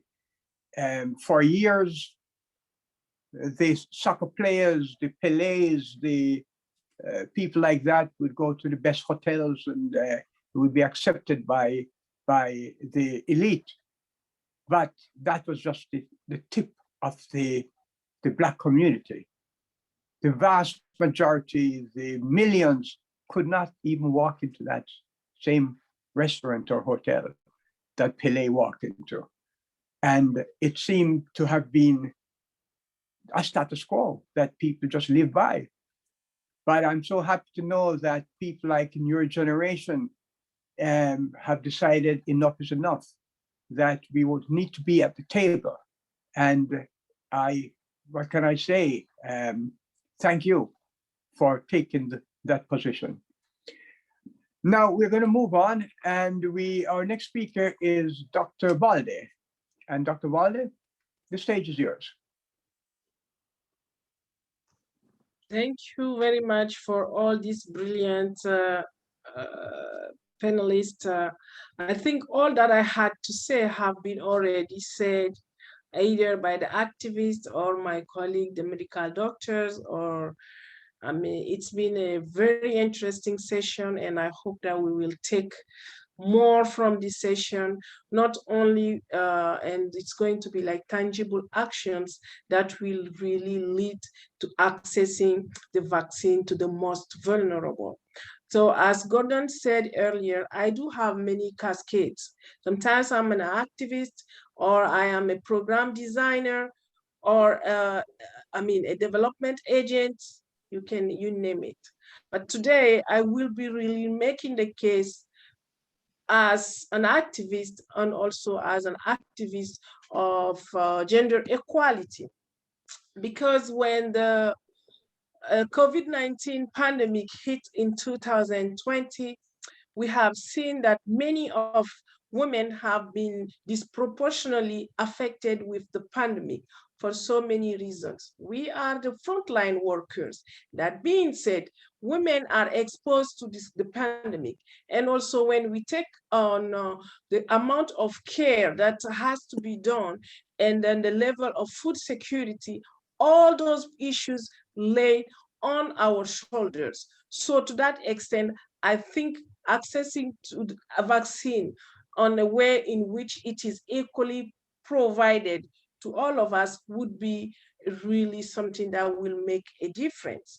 Now, let's say, for example, I will be talking in two areas because I lived and work in Canada and I'm still reclaiming my citizenship from there.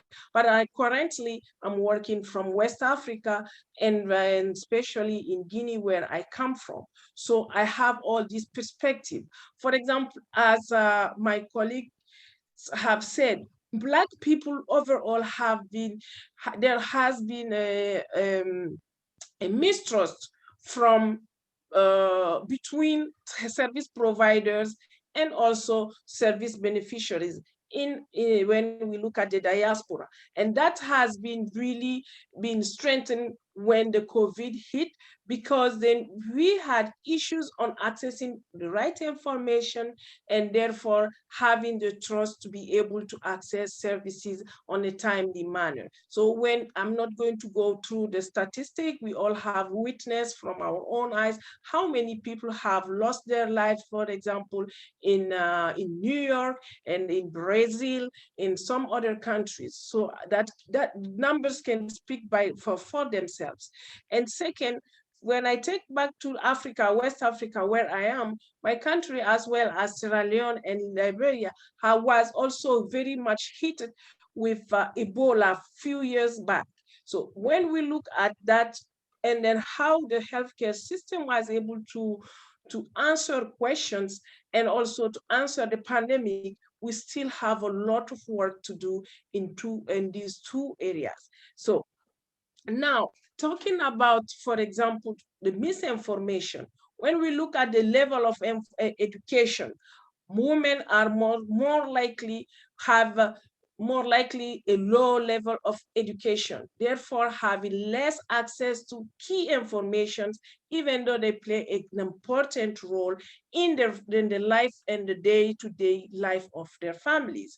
So that has been an issue here, for example, for us, and the misinformation through the social media for the youth and all other information that really have no scientific base and difficult, because what is the most difficult is to change people's behavior, because when they have a mindset to change the paradigm and make them get where we need to be, that takes time, it takes energy, and it takes really effort and preparedness. Now, looking at the healthcare system, we have had, COVID has not really showed us as a pandemic, but it really has showed us more so the weakness that we have in our healthcare system, whether we are in the most developed countries, whether we are in the developing countries.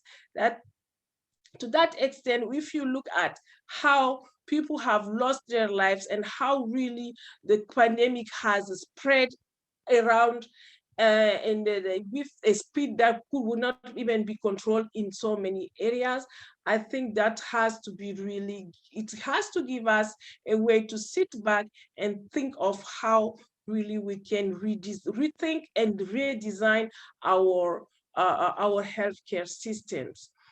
And when we look at the government, or for example, developing countries, where we really rely mostly on from the funders, this time around, funders themselves have been confronted in so much issues that they have first to deal at their home places, then to help us. So how can we then redesign globally the healthcare systems so that it can be resilient, and also to think of how we can use some technology, because this time around technology has played an important role on the service delivery, on using all kind of, in all our daily basis, all our daily activities. We've seen how much technology has played an important role. So using that tool now as a tool, for example, to develop some services and make it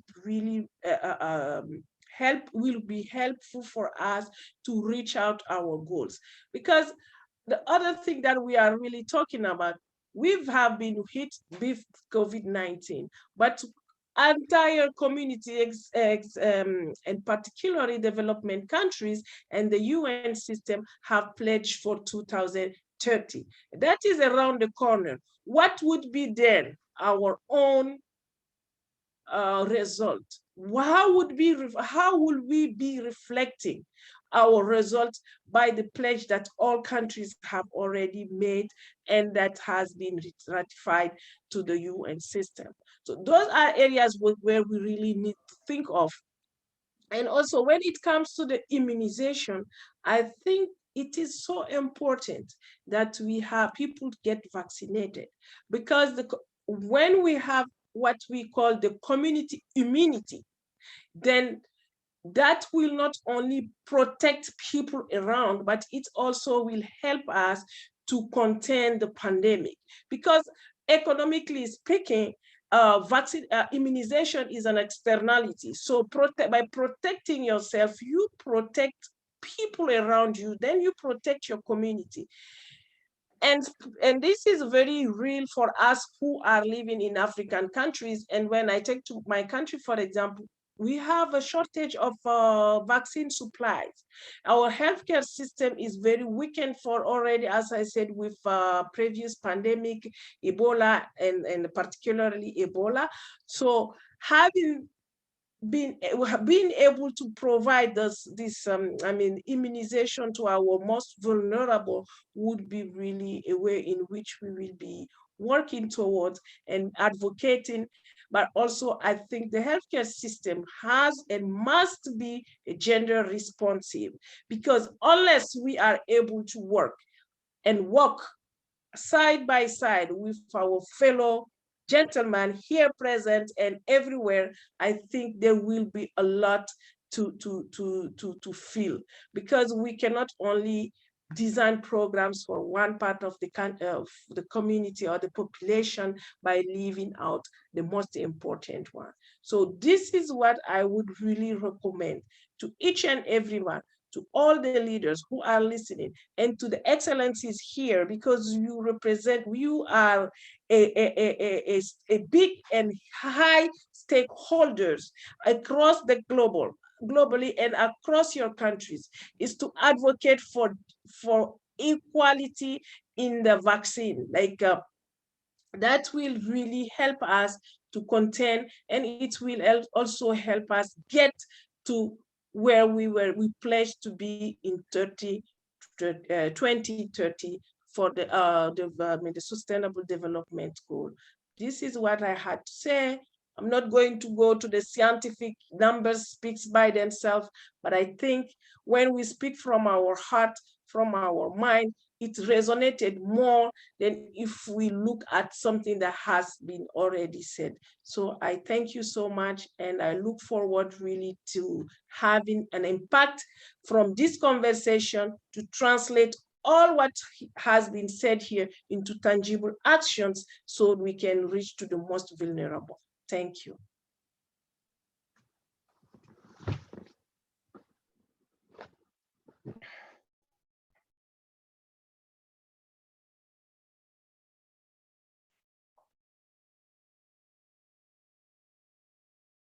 Thank you, Dr. Ruki.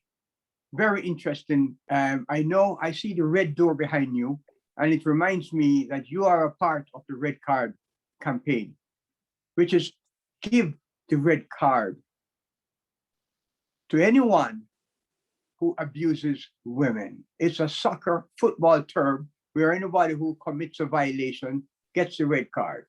And the red card campaign is precisely that. You and Sarah are a part of that. I am too. Giving the red card to anyone who practices violence against women. Yes. So thank you very much for that. And our next speaker is Dr. Imani, Dr. Francois Imani. And we seem to be really running over with our time, and we have to move a bit faster than we have so far. So Maura, you have Dr. Francois's PowerPoint presentation, and I think he wants to have Jean-Marie. You are doing interpretation from French to English.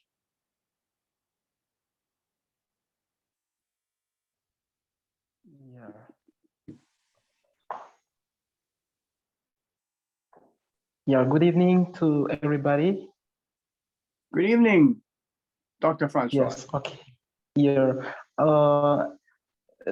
so I thank you for this opportunity. I will be speaking in French, and Jean-Marie can translate. Okay.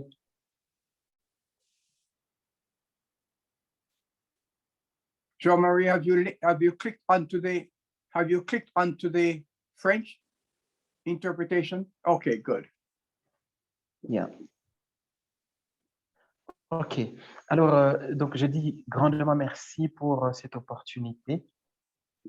Merci à nos prédécesseurs pour leur exposé si brillant et si savant. Thank you so much. À travers cet exposé, nous avons la chance de partager nos expériences à travers le monde, chacun en ce qui les concerne dans son pays. Jean-Marie? Je voulais, I'd like to say thank you so much for those who came before me. Yeah. Can you hear me? Jean-Marie? Yes. Can you hear me? Can you hear me? Jean-Marie? Yes. Can you hear me?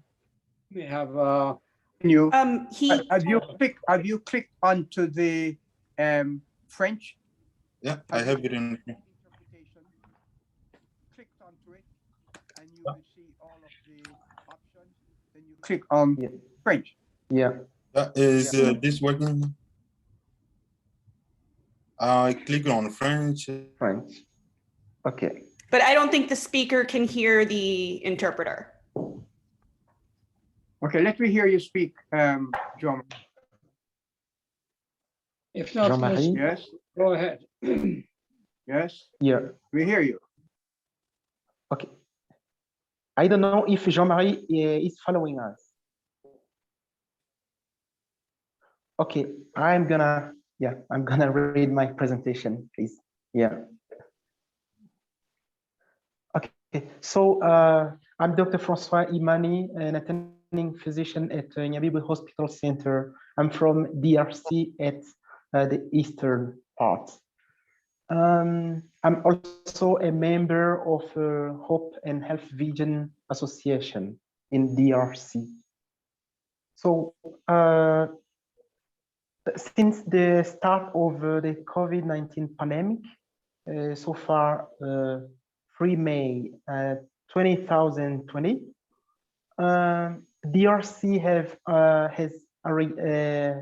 has recorded as registered 30,071 positive cases with 770 deaths. This report does not include cases in community. And we have 26 provinces and 23 provinces are the most affected here, including North Kivu, the neighbor of our Nyabibwe. So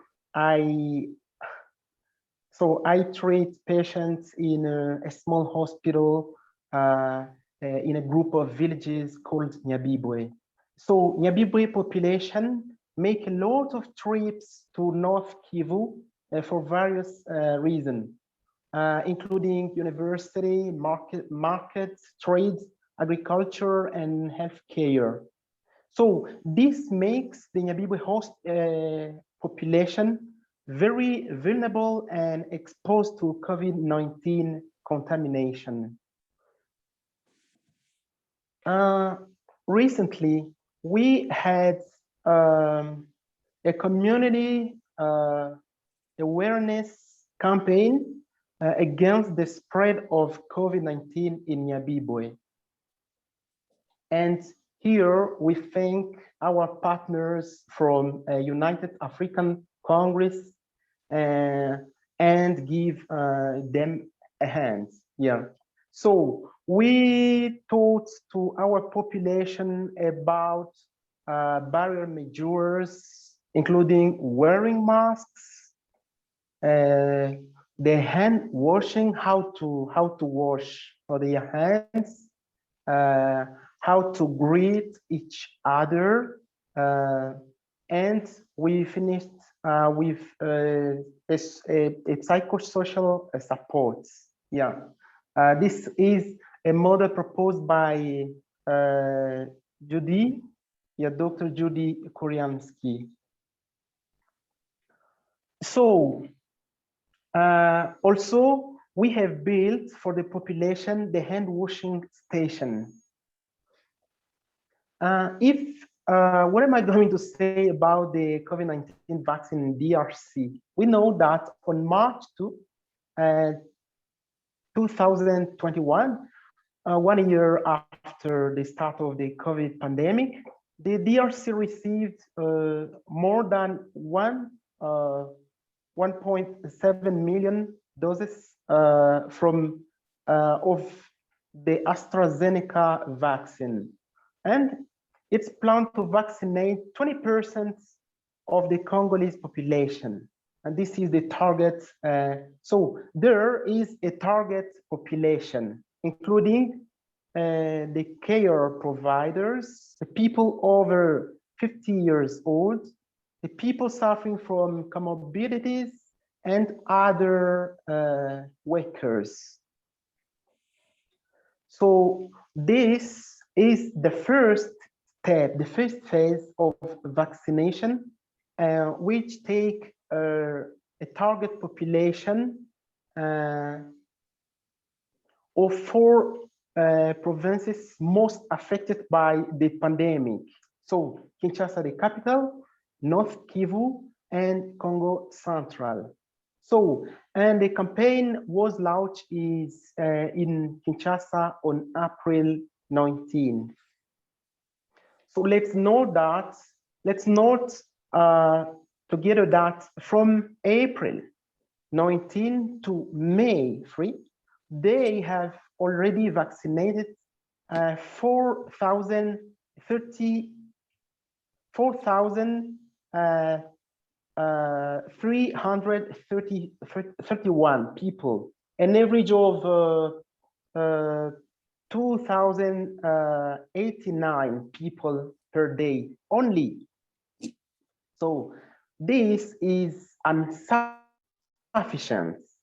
And but you have to know that we have to note that there is mistrust, okay, of the COVID-19 vaccine in widespread. So is widespread, yes, is widespread in our community, in our country. And here at Nyabibwe, general public and on social networks, we ever hear a lot of people say that AstraZeneca vaccine causes serious side effects and allergic reactions, especially venous thrombosis. Others say that they cannot need vaccine because they don't have risk factors. Others go so far to claim that the vaccine can transmit COVID to them. And others are afraid that the vaccine may alter their genetic constitution. So others say that once they have contracted the disease, they no longer need to get vaccinated. And others are convinced that with people, white people want to introduce traceable microchips into their bodies. Others believe that the COVID vaccine contains eggs residue. This other claim that this vaccine is made from the fetal tissue. Others accept that once they get a vaccine, they no longer need to wear mask.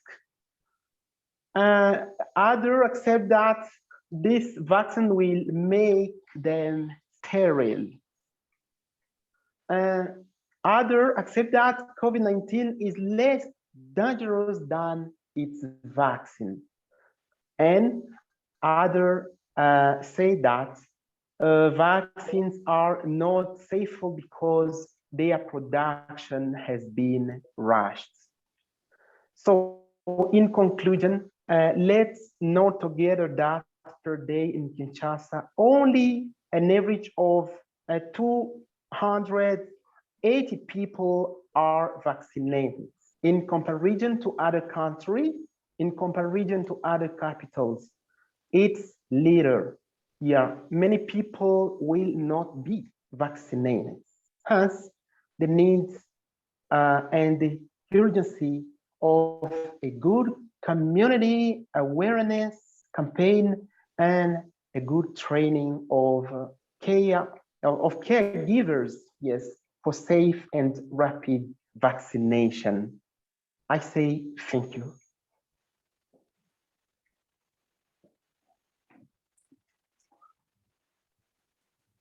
Thank you, Dr. Francois. I thought you said you were going to speak in French and that you didn't speak English, but I thought you did yes. well. No, my English is not better. I was watching your mouth moving, and I'm saying, that can't be Jean-Marie. I mean, you're actually moving to the sound. Anyway, apart from that, thank you very much for a description of what is going on in South Kivu, in DRC, and how you relate the issue of vaccine hesitancy and the doubts and the myths. And I should admit that there are some bona fide cause for caution on the part of some people. For, of course, the AstraZeneca has had some blood clotting issues, and I think Johnson & Johnson has some issues like that as well. So one can understand, some people questioning it, but the people who are peddling the myths and lies and conspiracy theories, those are the ones that I think are really dangerous to the efforts to reach herd immunity country by country. And with that, I want to thank the speakers. We're going to move to Stephanie Evans, who is the, are we there, Stephanie? I'm just checking to see. Okay. Oh, yes. No, at this point, we actually have our coalition, our health coalition partners, and they are here, Dr. Judy Kuryansky, Sir Milton Alimali, and Dr. Mohammed Nur Hussein. Of course, Stephanie Evans also, but we will have some questions posed to the panelists by them. They've already pre-selected their questions, I believe. So, do you want to go first, Judy? Unmute. This truly, as has been said, has been a tremendously valuable and very impressive panel with brilliant presenters and such a stage set for the next phase that we need to move into.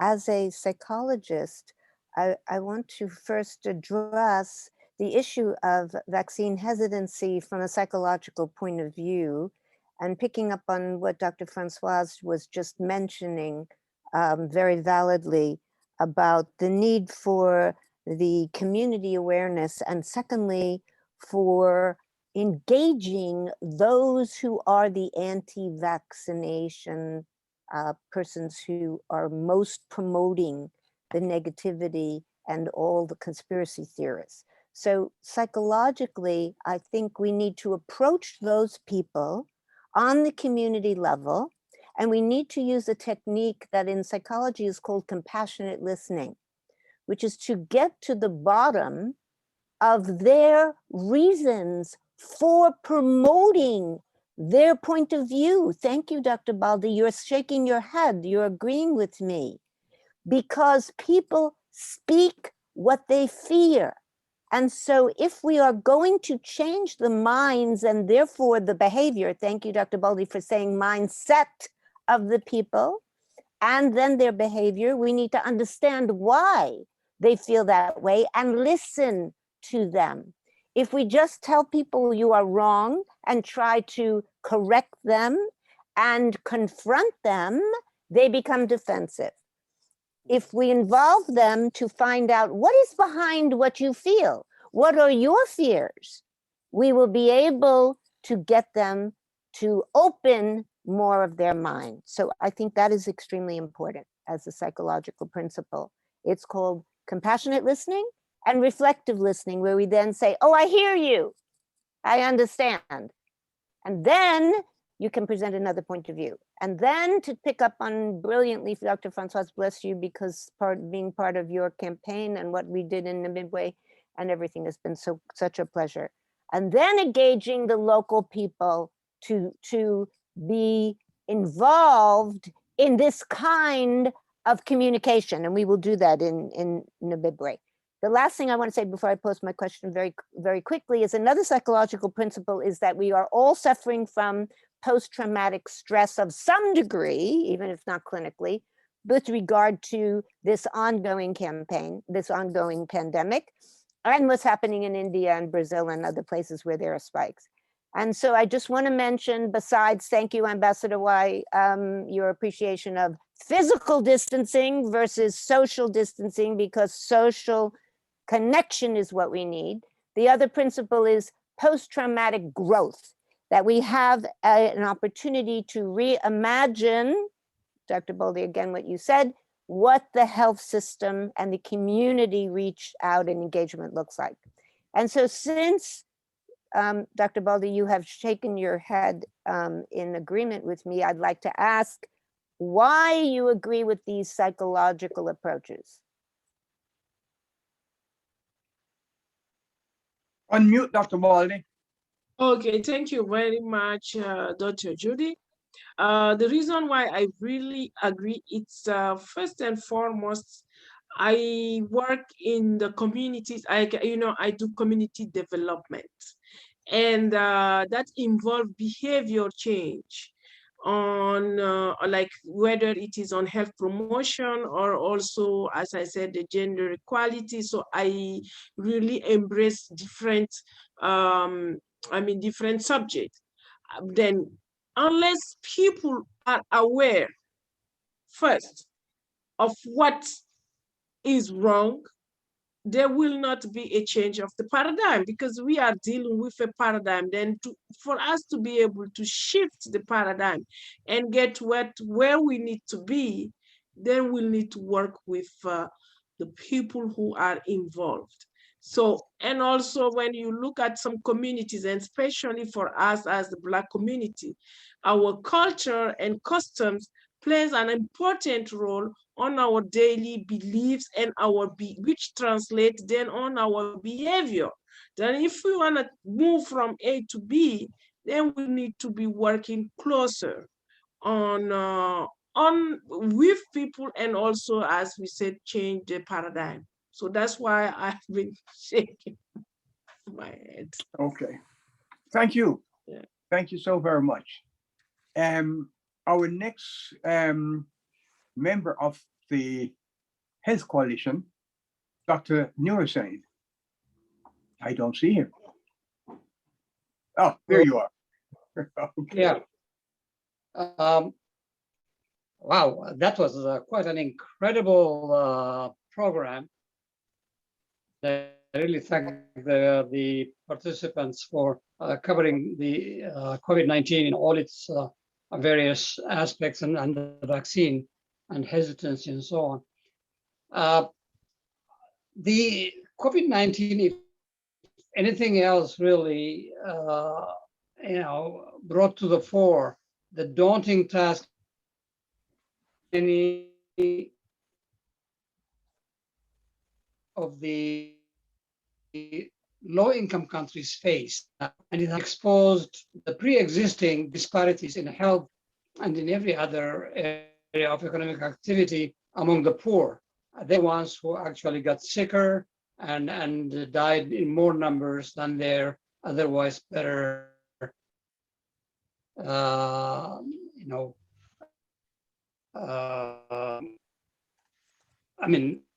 economically better off.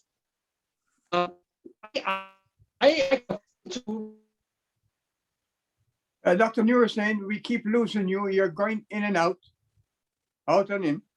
Yeah, I like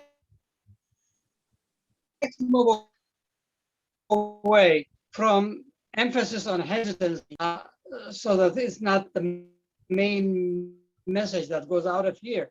I think there are millions and millions eager to have the vaccine. Concentrate on the countries that are best equipped to deal with it in terms of resources. South Africa and Nigeria have barely vaccinated 1% of their population. And so this is the time when the global community needs to come together, okay? Just one question to the clinicians among the participants. Have you encountered what we see here now among the survivors that we call the long haulers, having long-term neurological and other complications coming weeks and months down the road? Do we see that in Africa? Do we see that in the pediatric population? Any of the clinicians can answer that. Dr. Francois, perhaps? Dr. Francois, unfortunately, has to go. Okay. He has to leave. Maybe Dr. Allen? Dr. Baldi, maybe? Dr. Baldi, absolutely.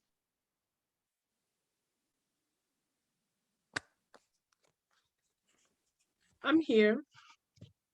Yes, Dr. Baldi. Yes.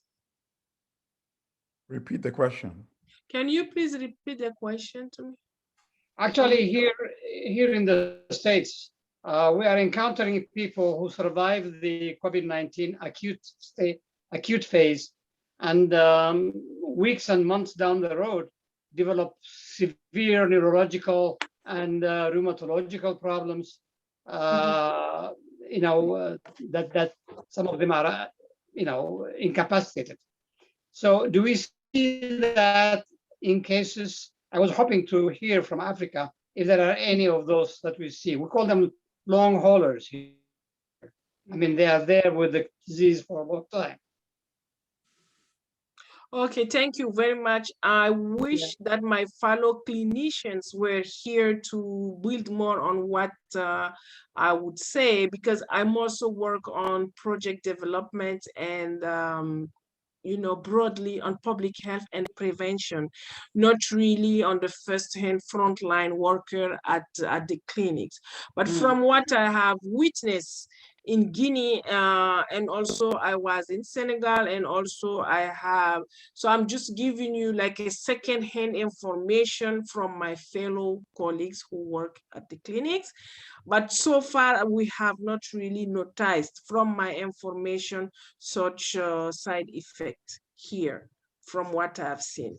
But also we can put that into a question mark, and we can investigate. I can investigate more, maybe perhaps get back to you on it. Thank you, Dr. Baldi. Yes, Dr. She will get back to you on that.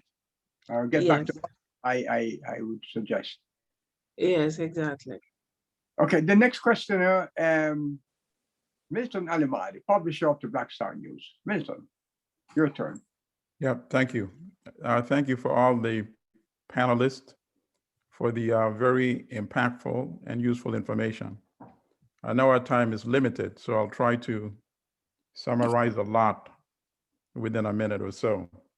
I like the presentation by Ambassador Hegbe to inform us that citizens in his country have the option of registering via their cell phones to get vaccinated. I think that's a great idea that I hope all African countries adopt that. My only question is, the healthcare infrastructure is very weak in many African countries. There are not enough clinics, for example. So is there also a discussion of how to take the vaccinators to the rural areas, for example?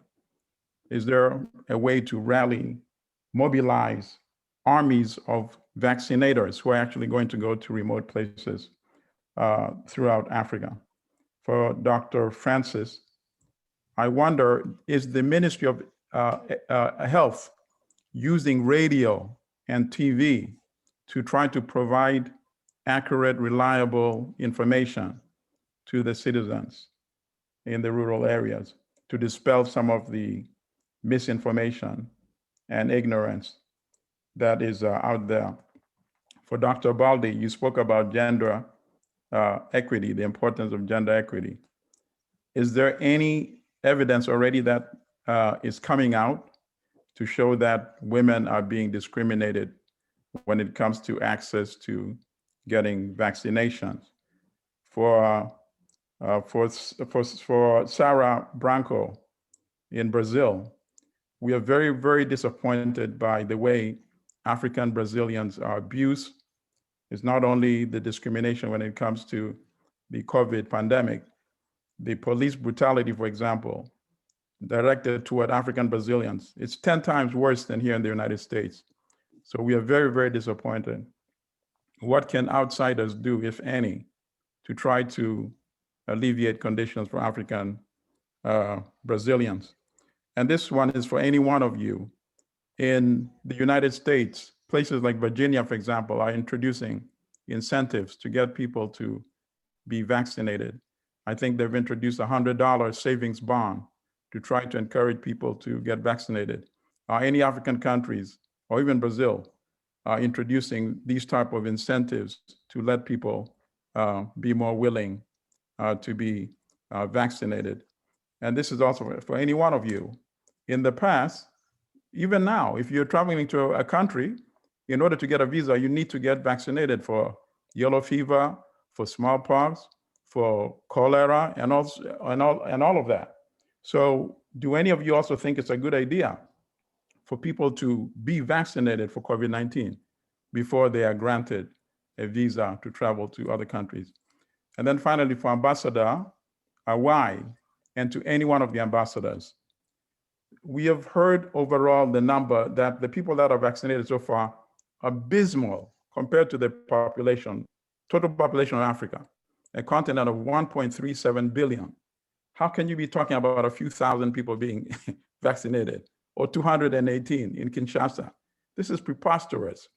I think personally, the only solution is to produce these vaccines in African countries. It's a good thing that President Biden has now said that he supports the waiving of the patents to allow the production of vaccines outside the United States. But I think it's going to take too long for the normal process.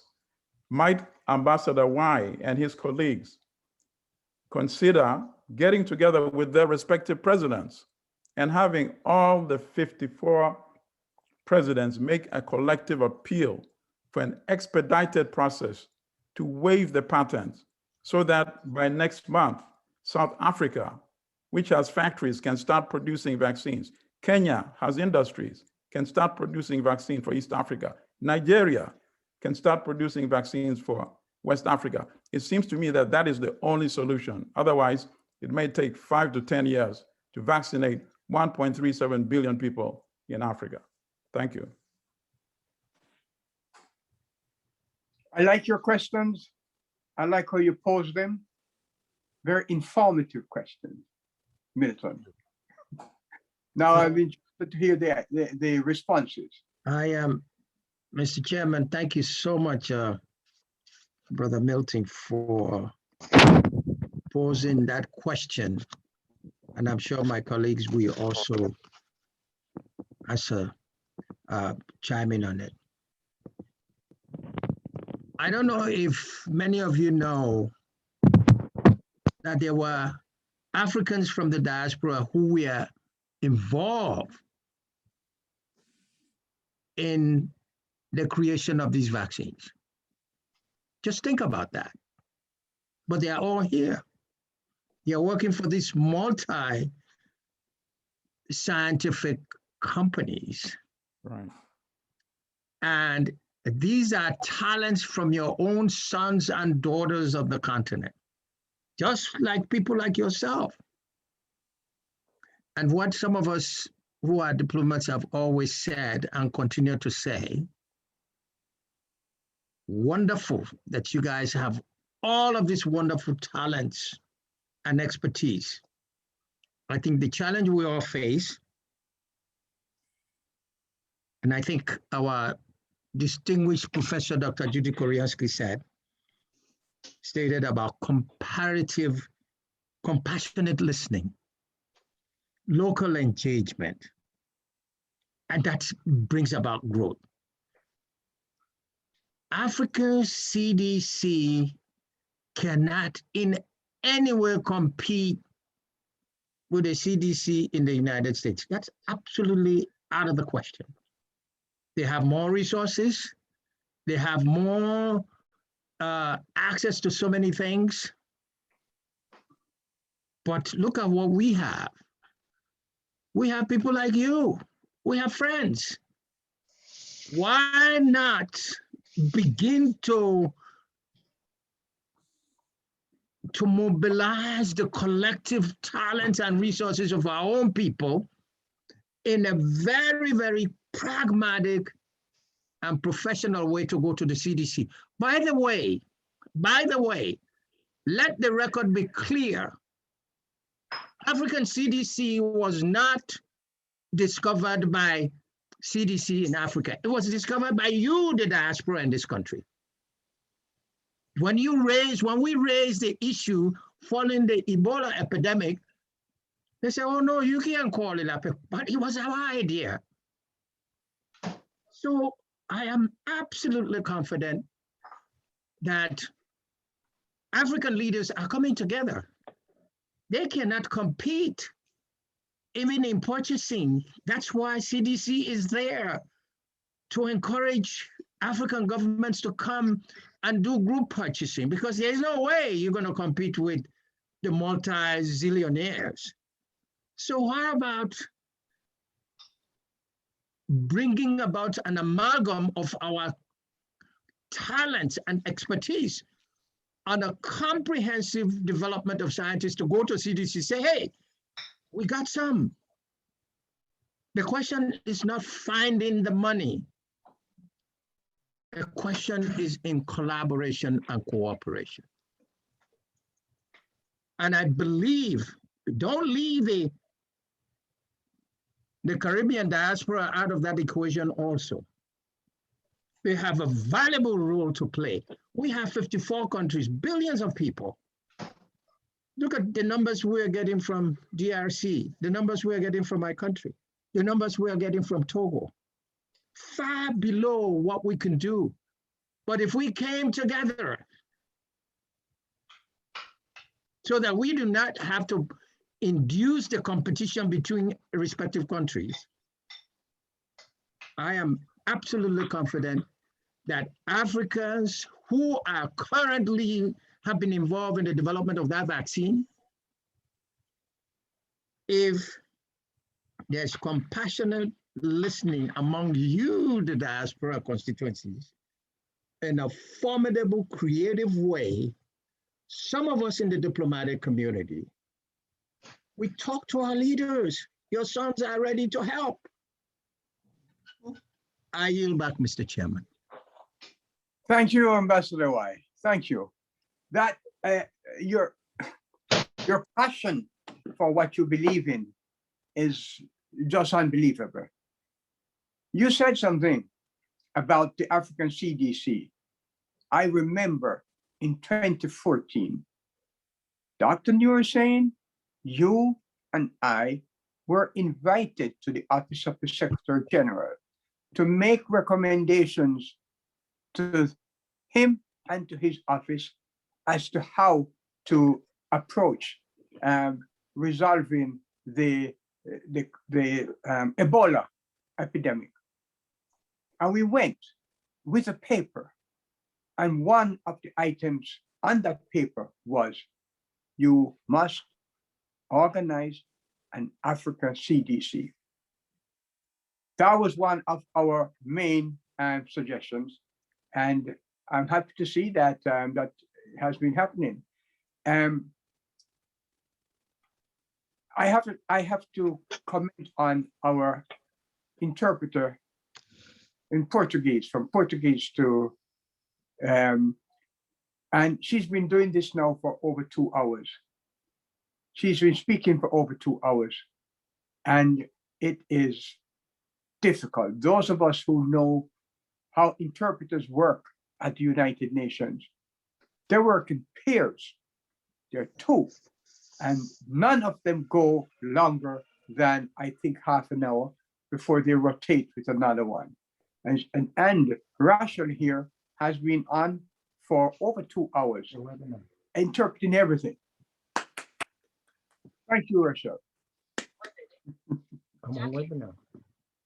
Okay, I don't think all of Milton's questions were answered.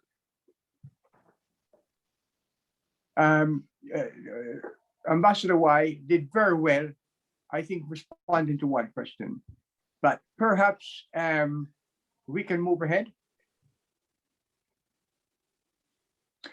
At this point, I want to bring in another one of our health members, coalition members, and this is Stephanie Evans. Stephanie is director of education at the Harlem Hospital, and also director of digital, what do you call it, Stephanie? hopefully you will be able to explain that to us. Okay.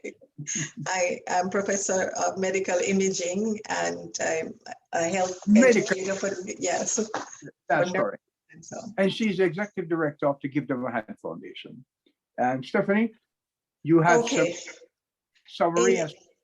Yes, I'm going to try to make this very quickly. I was almost thought of foregoing it in the interest of our interpreter here, but let me just summarize and quickly. I think, as you all know, we have to have a comprehensive approach that is necessary to ensure vaccine access to developing countries.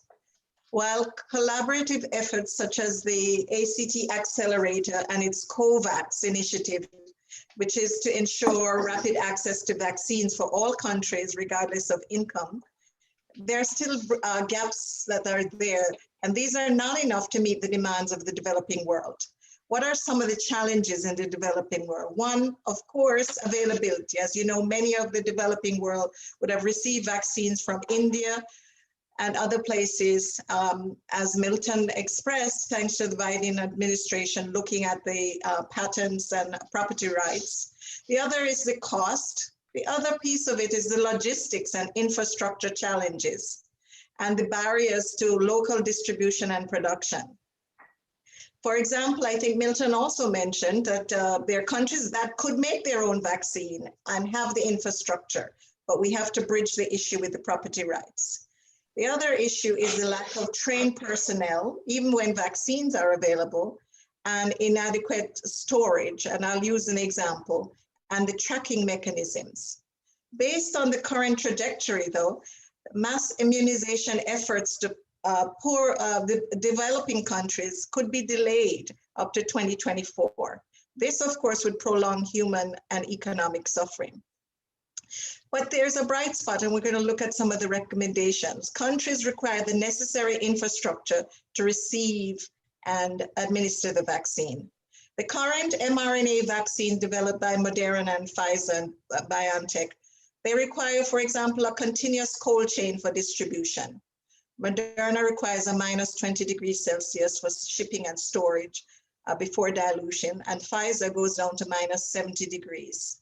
This is a challenge in the developing world because this cold chain does not fully exist in all countries. So the infrastructure has to be built out. Many health facilities lack the stable electrical power for those low temperature vaccine storage. The other issue is the mRNA vaccines are administered in 2 doses separated 3 to 4 weeks, which presents challenges in retaining patients long enough to complete the series.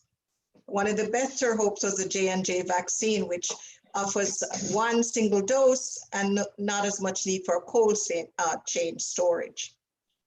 But there are innovative solutions for storage that we have learned lessons from the Ebola epidemic. There were high-tech insulated reusable containers that were developed to keep the Ebola vaccine at ultra-cold temperatures for up to a week. There's now a move to have solar in many countries, solar refrigerators with cold chain specialists and refrigeration techs to monitor the vaccine at various stages. This, of course, would fill a gap in areas that do not have electricity. We have to utilize existing vaccine distribution networks. In remote areas, the vaccine may need to be carried on the back of motorbikes, bicycles, horses, boats.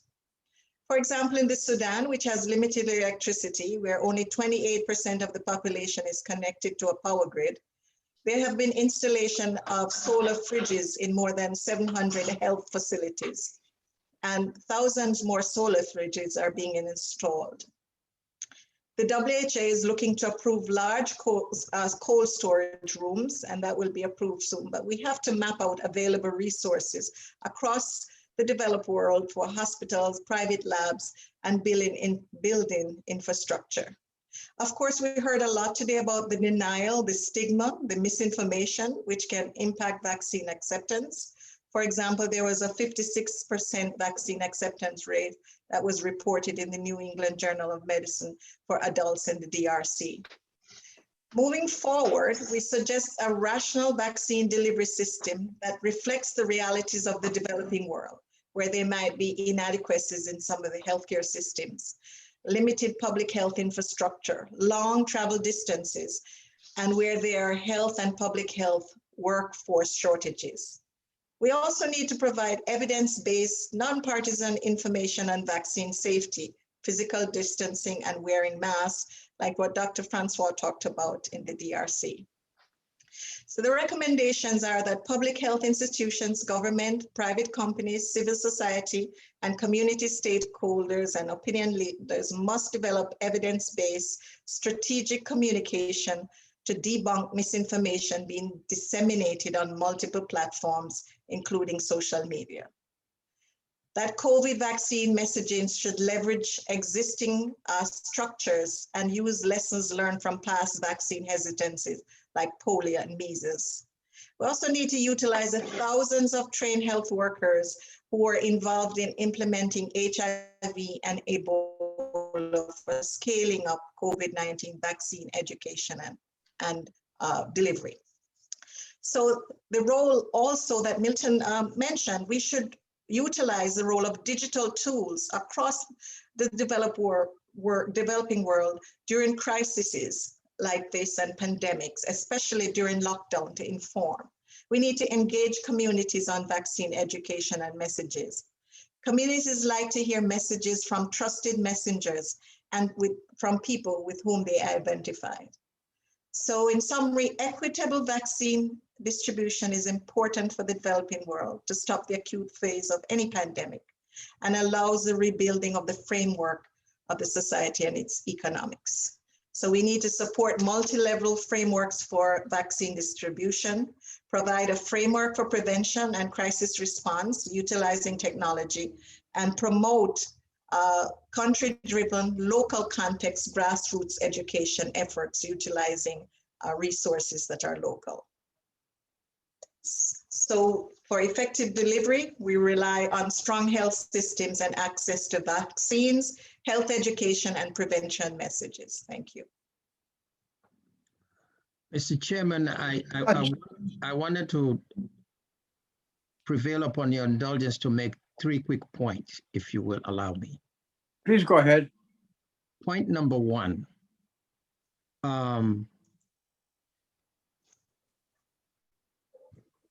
I remember when we were doing the campaign for Ebola, and we simplified it. We basically said to the decision makers globally that if you think because Ebola is in those 3 countries, Sierra Leone, Guinea, and Liberia, that we have no way of coming here, think again. It's airborne, and it will affect, as long as people are traveling around the world, there is the clear and convincing evidence that if you leaving your comfort zone here in the West and going to look for opportunities in Africa, don't think you are immune from this. So that poses a fundamental challenge to the developed world. Just because it is far away, 8,000 to 10,000 miles away, doesn't mean you are immune to it.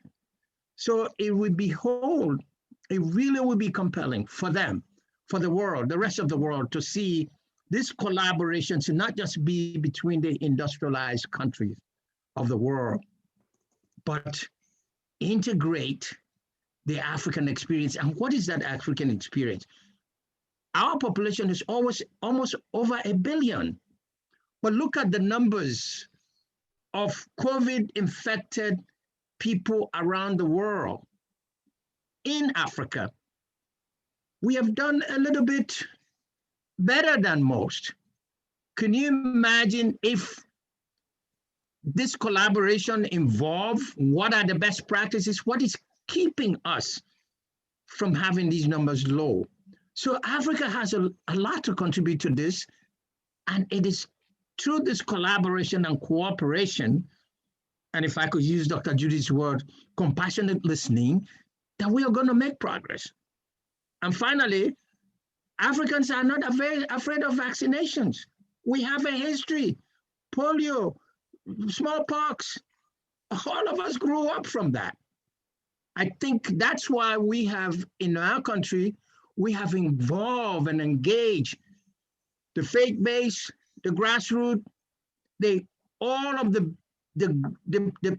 bottom of the ladder people, because those are the trusted agents, as Stephanie said, that people know, people trust, people listen to. If I could say anything else, take the vaccine, it's not gonna kill you. If you don't take it, you're gonna die. I yield back. Thank you, Ambassador White. Milton, I wanted to find out if you wanted to continue on the question that you had asked. So there are no questions in the chat box at this point. Do you want to do that? Or shall we? There are no questions in the chat box. I think I covered actually all the points I wanted to touch on. Okay, Yeah, very well. Unless anybody who's still with us, I know some people have left, who are still with us would like to answer any of those points. Can I jump in? I'll try to be very brief. Yes, Sarah. So just Milton, answering your question about how the international community can support Afro-Brazilians from police brutality. I think for us, the most important thing is to have the community helping us to denounce the violence and oppression that we face here. So just an example, yesterday, there was a police operation in Rio, and it was the most violent police operation in Rio's history. They killed 25 people. Unbelievable. So we are like so all over social media, grief, and at the same time that we as movement in the population are saying that it was a massacre against us. The media is saying, oh, there was a police operation in the war against drugs and 25 suspects were killed. So this dispute of narrative that needs to change. We need support on that, to say that these are extermination. That's what we are talking about. Yeah. So I think the one thing that I would say is like for the community to help us to raise international awareness of what's happening against Black people here. So besides the pandemic, we are dealing with a lot of violence on the daily basis. And so that's what I wanted to. Okay, so I sent you my email. Please let's stay in touch. We will be very happy to cover these stories. Thank you. I'll definitely do that. Go ahead, Marie. Yes, I think now it's my turn to answer to the question about the gender equality, right? Right. So my statement of equity on and access to immunization services does not really go directly in relation of the COVID vaccine, because first and foremost, we have a shortage of supply of vaccine in countries. However, it has been clearly demonstrated that women have a low level of education compared to their fellow men, first. And second, they have a very low decision-making power that really, that really make them vulnerable when it comes to accessing healthcare system. And thirdly, because of the financial means that they have, and because we don't have access, for example, to universal healthcare, even though we are talking about that, so far it has not been translated in a tangible ways.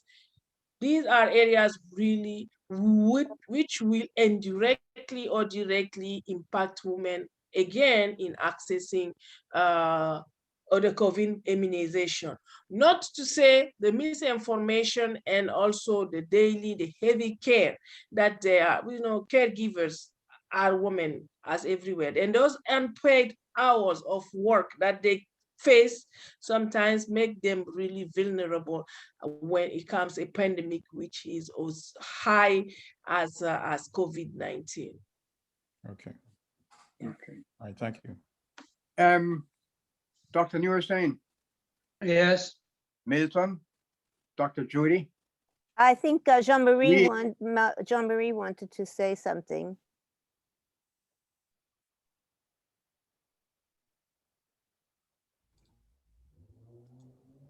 Hold on, I have to take him off of translation. No, you're not translating this. This just you're No, speaking. I know, but nobody can hear him while he's as an interpreter. Okay, we should be able to hear him now.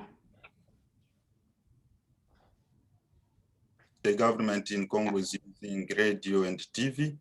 I will say that yes, in Congo, the government is using it, but the issue is if you go in the rural areas where people don't have electricity, where women are now working again because of the COVID, or where there are a lot of myths like women cannot carry a radio or money to buy those batteries, the issue becomes very big.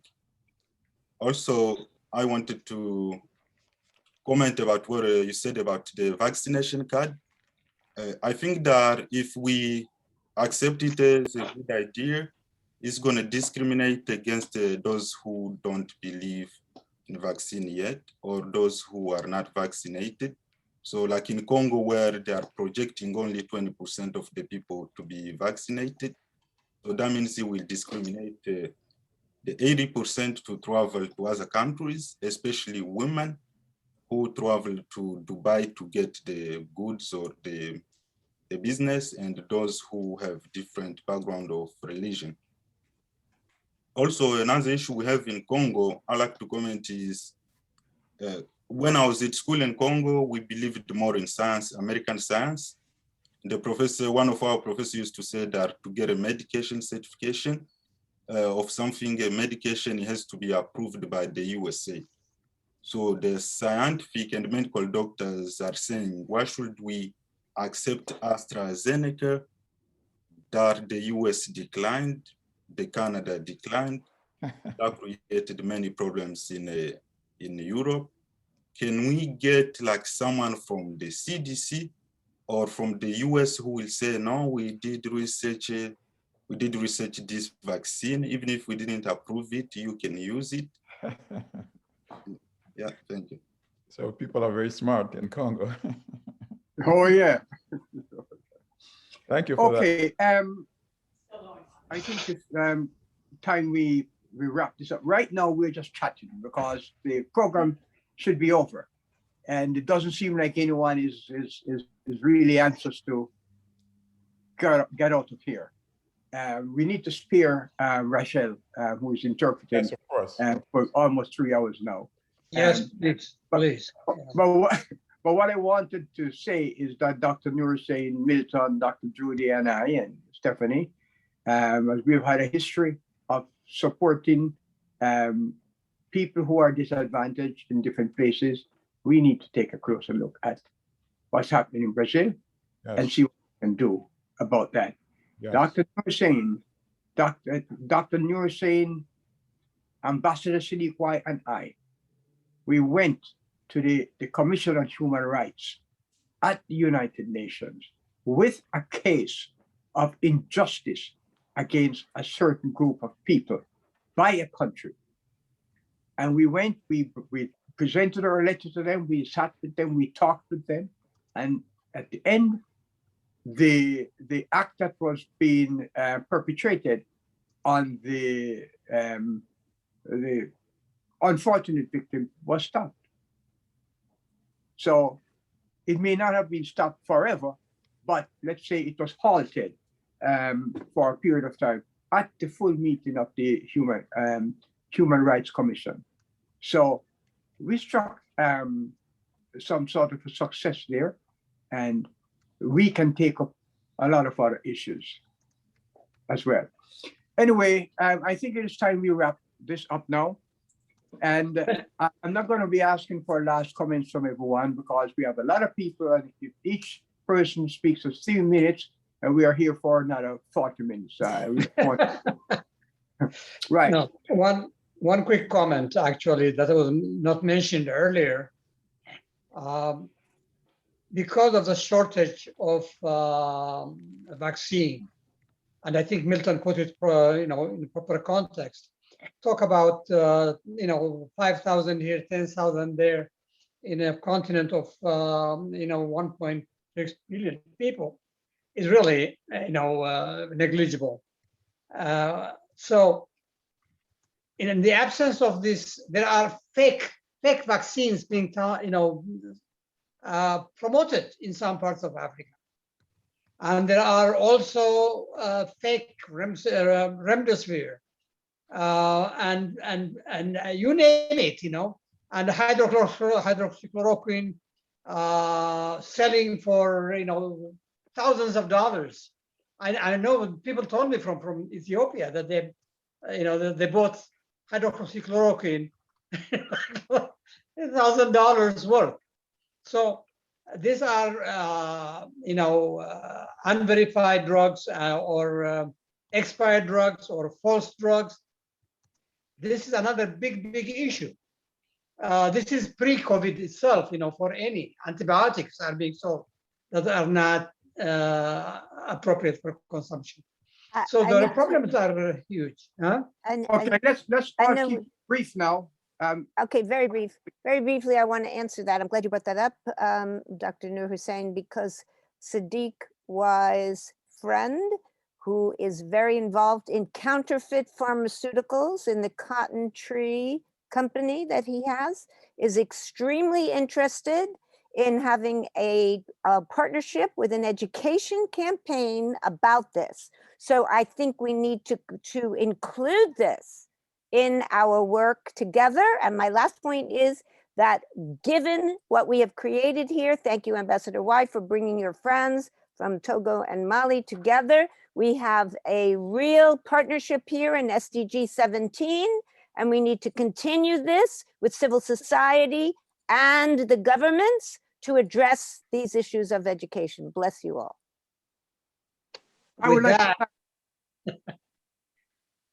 With that, Gordon, go ahead.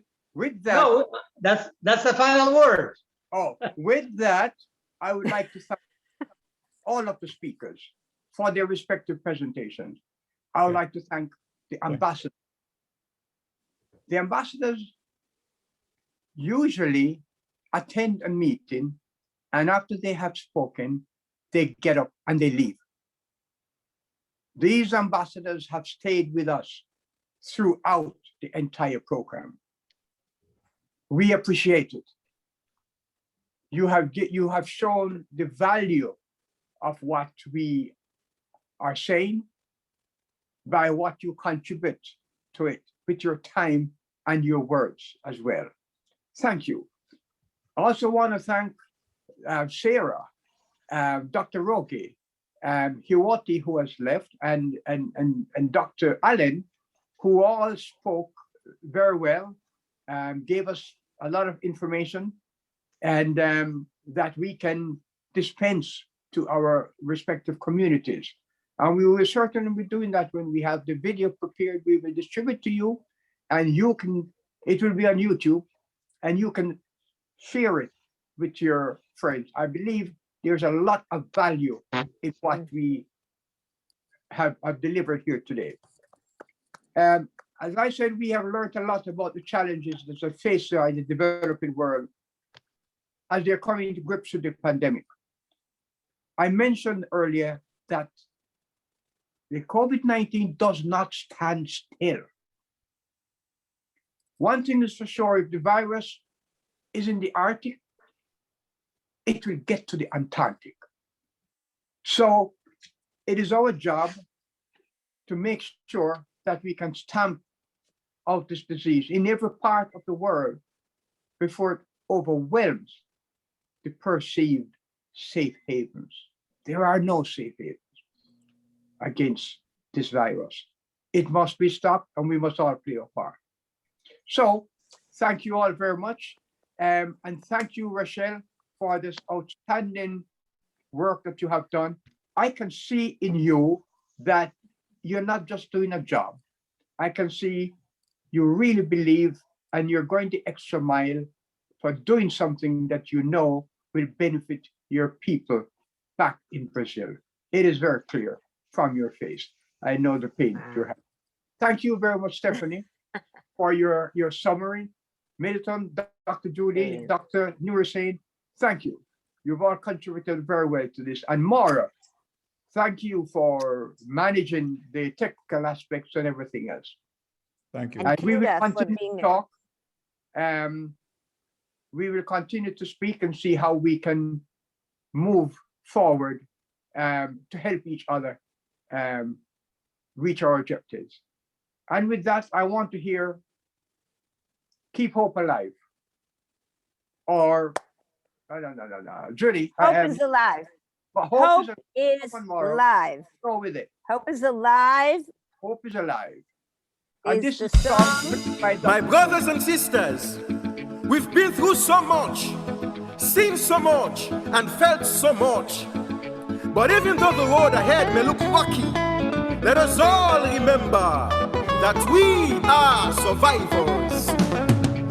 Yes, I'm a Sierra Leonean, a true Sierra Leonean. Yes, I've gone through war, and I survived. Yes, I've gone through pain, I've gone through shame, but I'm a survivor.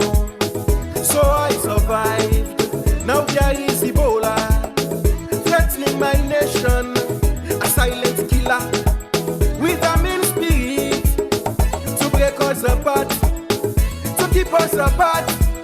But we are survivors, so we will survive. We gotta dance together, dance together. Hope is alive. We gotta rock together, rock together. Hope is alive. We gotta sing together, sing together. Hope is alive. We gotta laugh together, love each other. Hope is alive. I help you, you help me. Hope is alive. He helps her, she helps him. Hope is alive. We gotta dance together, dance together. Hope is alive. We gotta rock together, rock together. Hope is alive. We gotta sing together, sing together. Hope is alive. We gotta laugh together, love each other. Hope is alive. We gotta kick Ebola, kick Ebola. Hope is alive. We gotta fight Ebola, fight Ebola. Hope is alive. Oh, sweet Mama Salome, we still have hope. And once the sun they rise, Salome go rise again. Hope is still alive. Hope is alive. We still have hope. Hope is alive. Thank you, everyone. We've closed on that happy note. Well, happy Ebola. Well, the song is happy. Thank you all very much. Thank you. Okay. Bye, everyone.